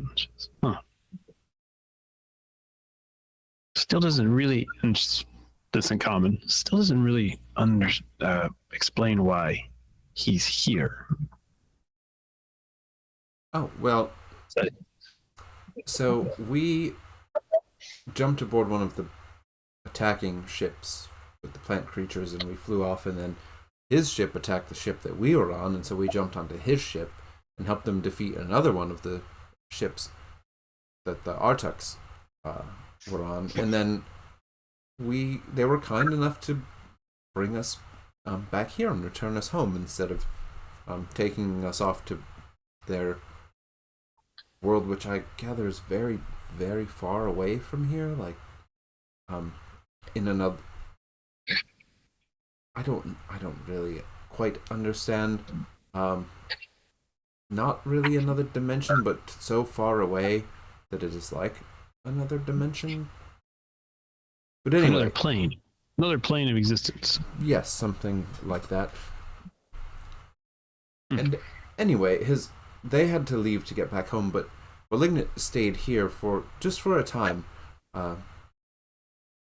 to learn of our world, and and we had this connection between, from my dream and from what we went through. So, Malignant is here as our guest for a short time until his people come back for him and he returns home.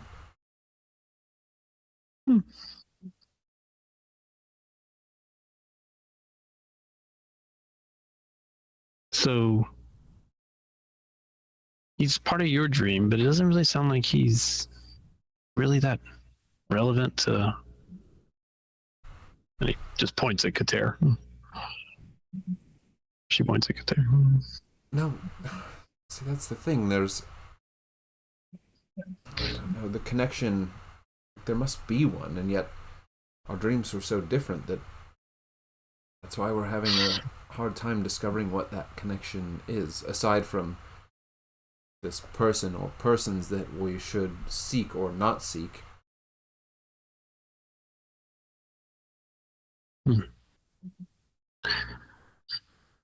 Well, this is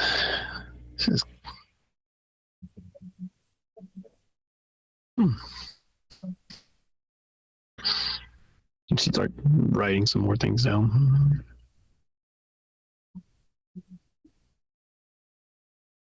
I think I need more tea. Jeffrey, more tea.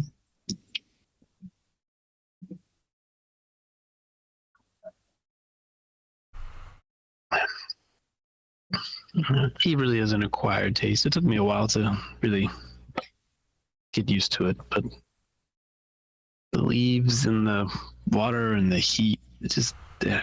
But it's an acquired. I've gotten used to it. That's neither here nor there.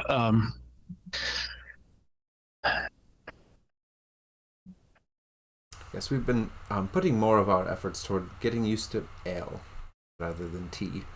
It's going quite well. Ah, yes, ale. Have you introduced him to wine? I believe didn't we sample some wine one of those nights? I think we did. Is that the red stuff? Yes. Hmm. A little bit of a stronger flavor. Very strong. Yes. It's, well,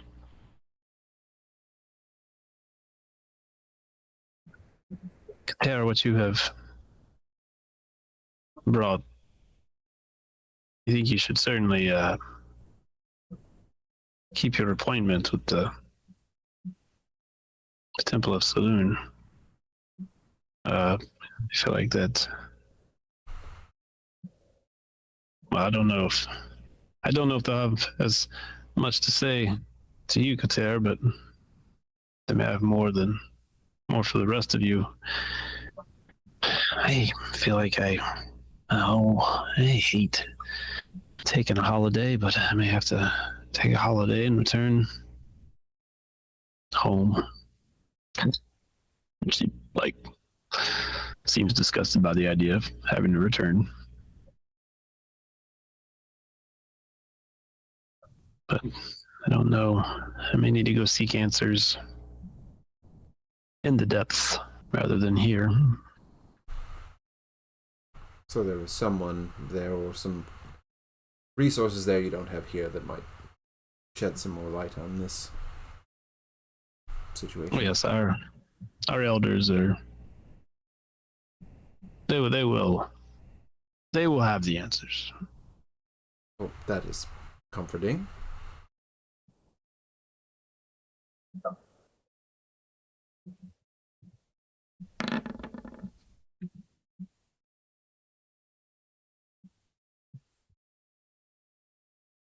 I don't know what your insight check is, or your insight is, but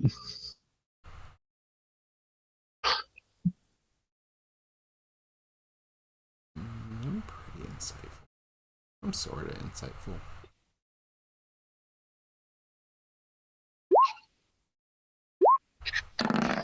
I'm not that insightful.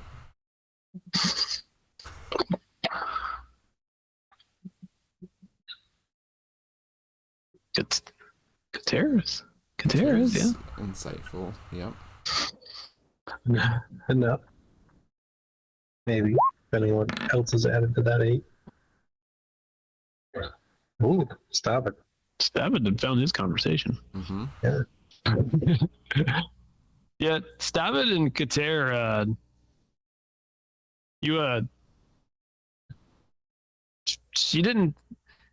she said our elders will know the answers.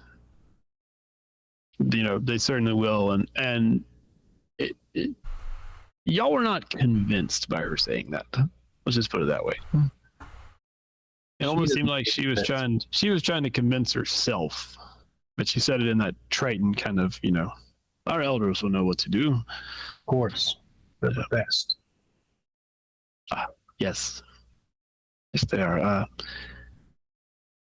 So I guess I have a trip to pack for. Is there? Oh, what? And we're over our time, and I do have a busy schedule today. That's apparently getting busier. But what was the other thing you had mentioned? I mean, I suppose Energy. you are worth the little stretch on time here.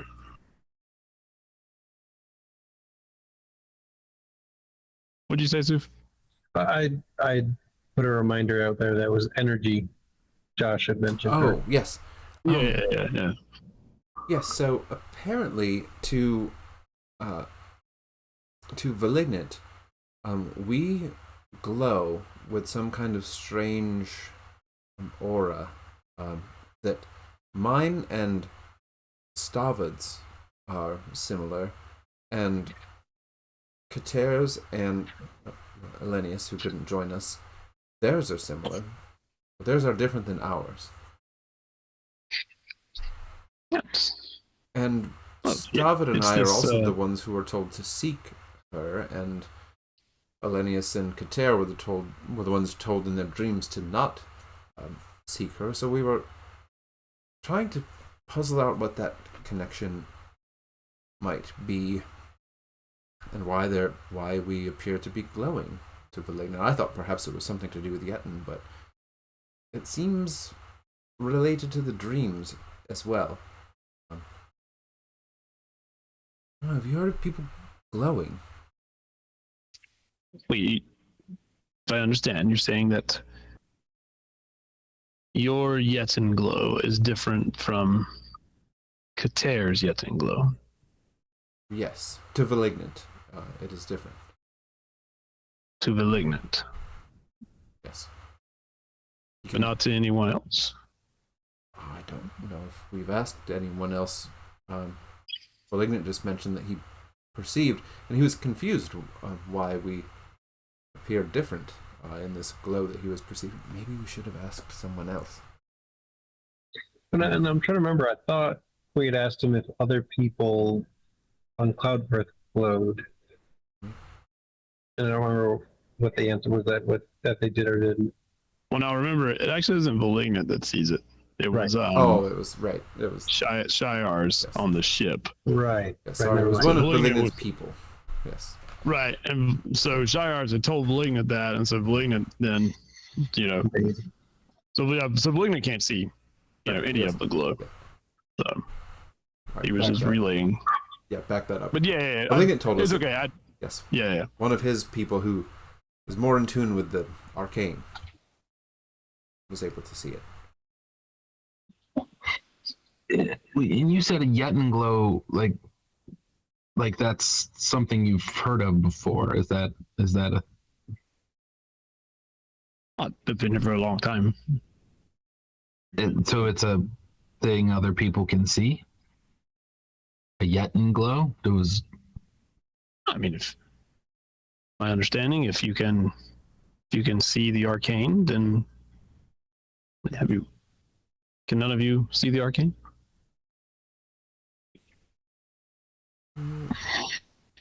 Can you?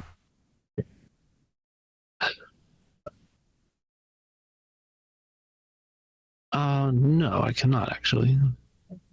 At one point in my younger years, it was something I aspired to, but paths led me elsewhere.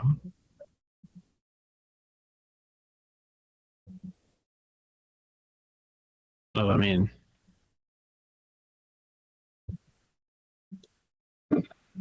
I don't know what that would mean. My understanding is all Essalians have the same glow. It's one of the, when I was welcomed here long ago, that was one of the first principles, if you will. And it explains how you're able to travel from bulge to bulge and town to city and et cetera, et cetera.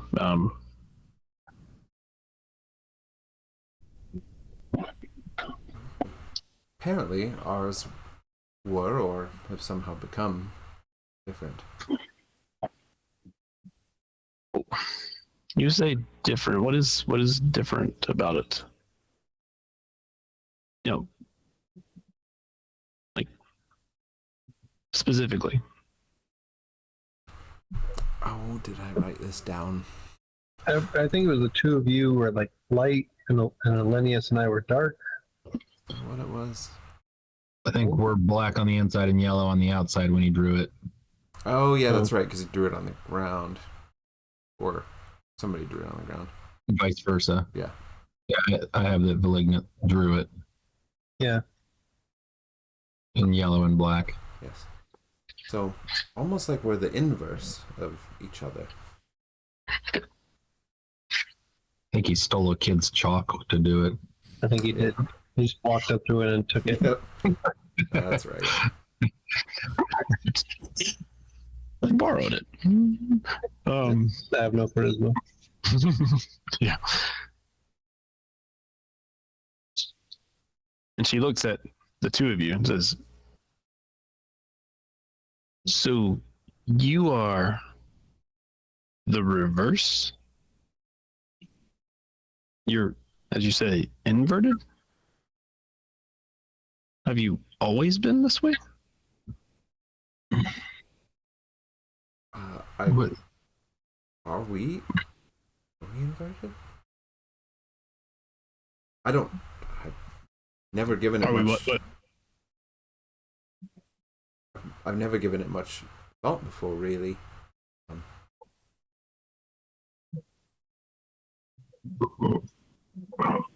Is there a wrong way for it to be? Is it the other way that's right? Well,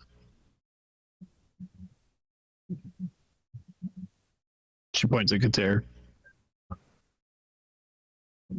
That's the way that you're supposed to be. And I mean no offense, but that is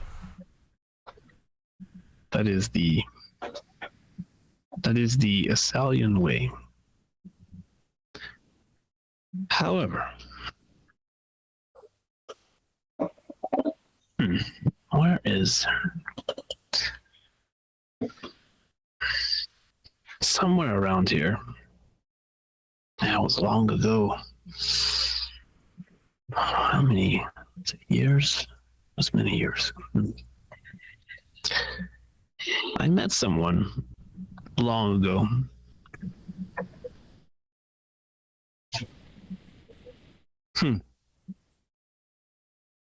I don't. Well, this is why I write things down, because I have a hard time remembering them. It may take me some time to uncover it, but I met someone who described herself as the same way. And then she disappeared. In fact, I don't think I was meant to meet her. I think it was I suppose we're all meant to meet whoever we meet, but it's a very happenstance thing. And then she, well, never heard from, seen again. Where did she say she was from? Not Nasalia.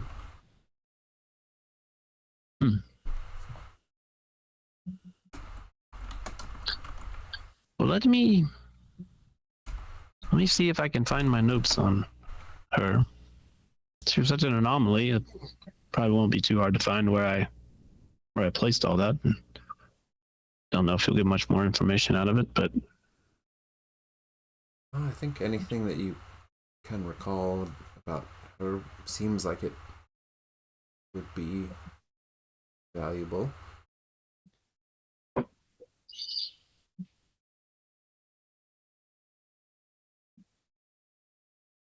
right. Well, and you're welcome to wait here and drink tea. I don't know how long it'll take me to find. Or if you have another appointment to get to. I don't have anything else. Although I know you are very busy. I am, but I think my schedule is going to be cleared for a little while. This is most fascinating. In a terrifying kind of way. Well, not so much the glowing part. The other, she points at Katir. The other part. As the vortex, the great being that will destroy the entire world. Yes, that part. That's the terrifying part. Yes. But yes, if feel free to pull something off the shelf and read my work, and I've written all of those. Oh, wonderful. They're very prolific. 40 years is a long time. I suppose.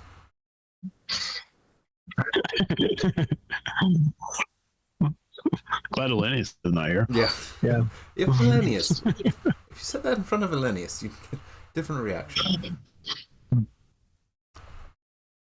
Yeah, so she goes and she starts like pulling books down, flipping through them. She pulls out some like old manuscripts and like opens them up, pulls out some like old scroll tubes and like dumps them out and rolls them up. And, like, and just she looks at a couple and like, what is this nonsense? Who wrote it? Roll that back up and like stubs it up again. So she like, she's going through a lot of things. It was a long time ago, so it'd probably be, I may not even be in here. I'll be right back. And she takes off and, you hear her call, Jeffrey, I need your assistance. So, yeah. So in the meantime, that's what she's doing. Are y'all gonna do anything besides wait? Read a random book. I don't have any. Yeah, grab a book. Okay. Stop it. Why are we different? Why are we backwards? Don't know.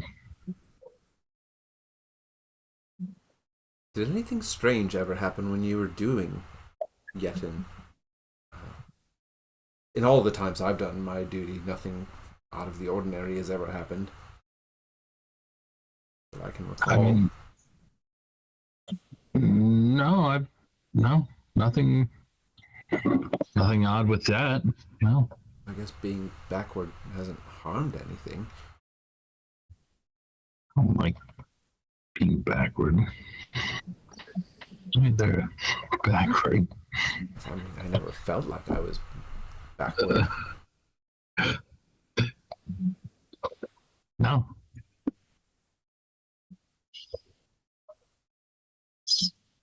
How would we know if we'd always been this way or if something's changed? I have no idea.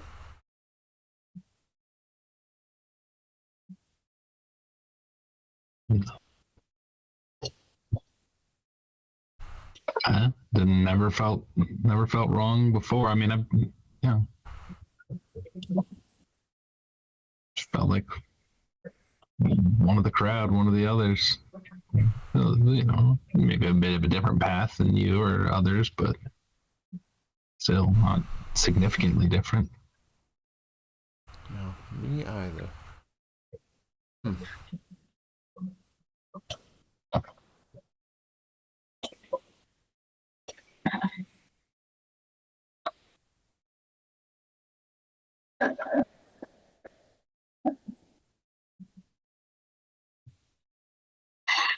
Just being nosy here. Okay. Checking things out. So after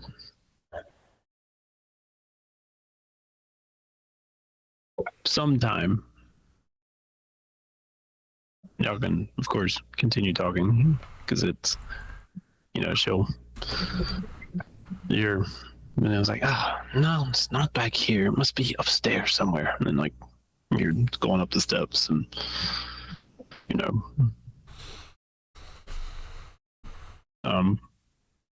but yeah, if you wait and you wait, Yeah, why not? eventually, yeah. I mean, it takes, you know, it's easily a good hour, 2 hours, you know. I mean, you can hear her like shuffling in the house, you know, upstairs, and she'll finally emerge, and she's got like a bundle of pages like strung together. It's like, oh man, I really should have done a better job of putting this one together. But she flips through and says, "This was about the time. It was let's see. Oh yes, date was. Oh, good thing I'm. Of course, this is why you keep proper notes. Says, oh my, it's 24 years ago. Yes, 24 years ago. Her name was, well, she called herself anyway, Elodie Everstrong. Seemed rather, I don't know, seemed a little high and mighty, but Elodie Everstrong. And she said she was from, let's see, she had a certain look to her. She looked quite strong. She looked quite, yes. Yes. It appears that she is from the land of Threntra.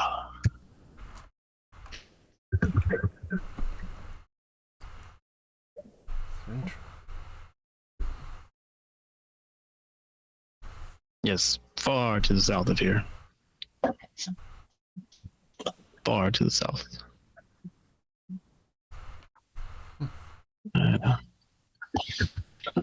She went into some detail about her. That was the name she said, in case you missed it. She went into some detail about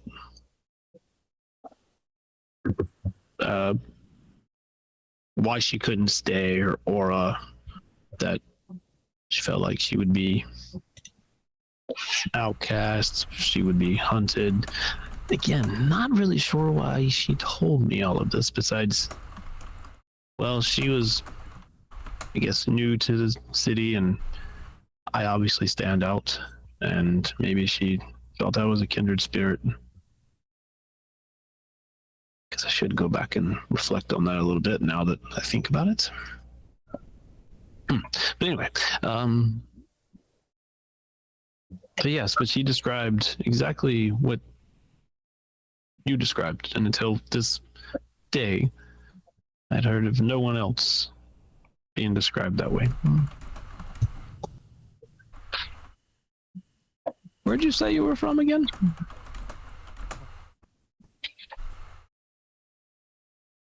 Well, I'm from right here in Cloudforth. I grew up on, I don't know if we decided which bulge I grew up on, but Oh, which bulge? No. I think I'll let you pick one if you wanted to. yeah. Hold on, I give you the. Give you Time to decide right now. Oh wait, that's not the. Oh wait, that's not the bulge page. That's right. That's the startup page. Never mind. So. I don't think I ever picked one. Where are you from? Hold on. Let it right here. If you want to pick one, I think it was. Here we go.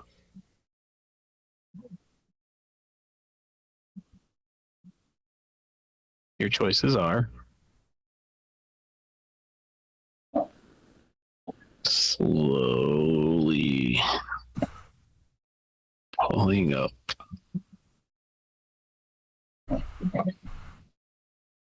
And go. There we go. So let's see. The one next door is Fire Lost.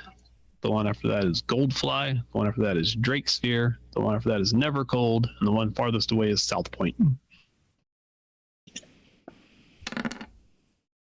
I'll go South Point. South Point, as far away as possible. All right. Far away. Yep. Grew up in South Point, but came here a while back. South Point.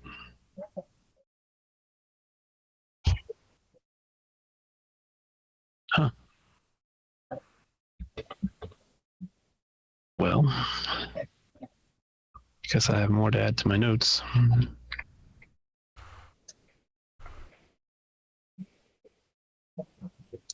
She said she would be outcast or hunted because of this. Yes. The same way that we are. By whom? She did not say. My memory serves, which it seemed like she was already being hunted. At least that's what I wrote down on my notes. Probably why she fled and never came back.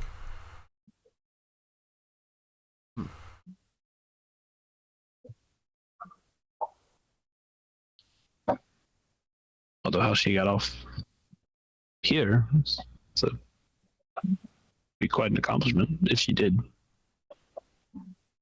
Or maybe she dropped. There is that way. In a very unpleasant way. So I've heard.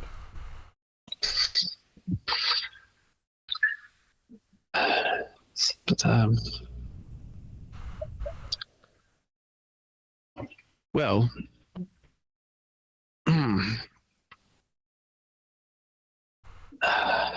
you have certainly taken up a lot of my time. Yes, apologies. I certainly didn't mean to throw your entire day into chaos. Not just chaos, but well, although maybe I that did mean to throw your day into chaos.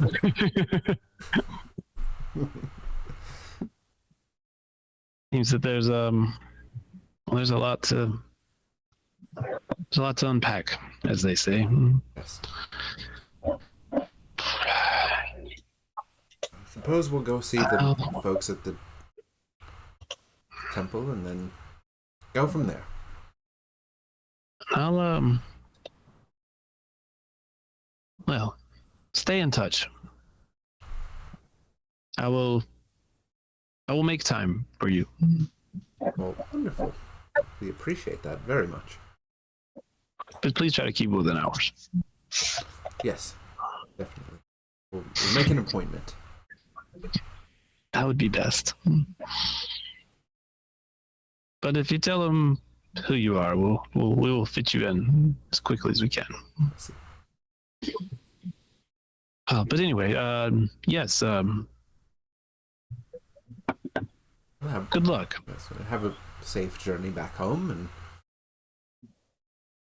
her shoulders drop a little bit. Yes, home. Hopefully, we'll talk more and discover more when you return. I hope so. And I hope that, and she points at Kater again, I hope it's just an overactive imagination.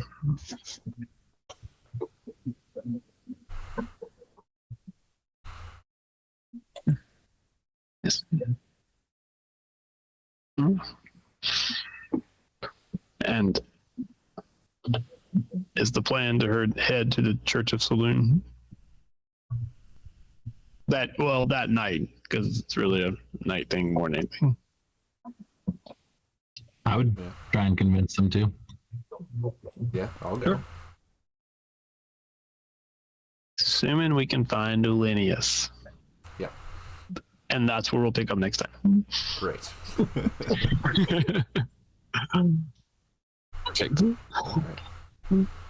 Well, if you're hanging out with us for this interlude, thanks for watching, and we'll be back sometime. We don't know when.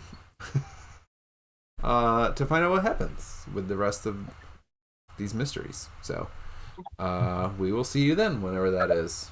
Good night, everybody. Right.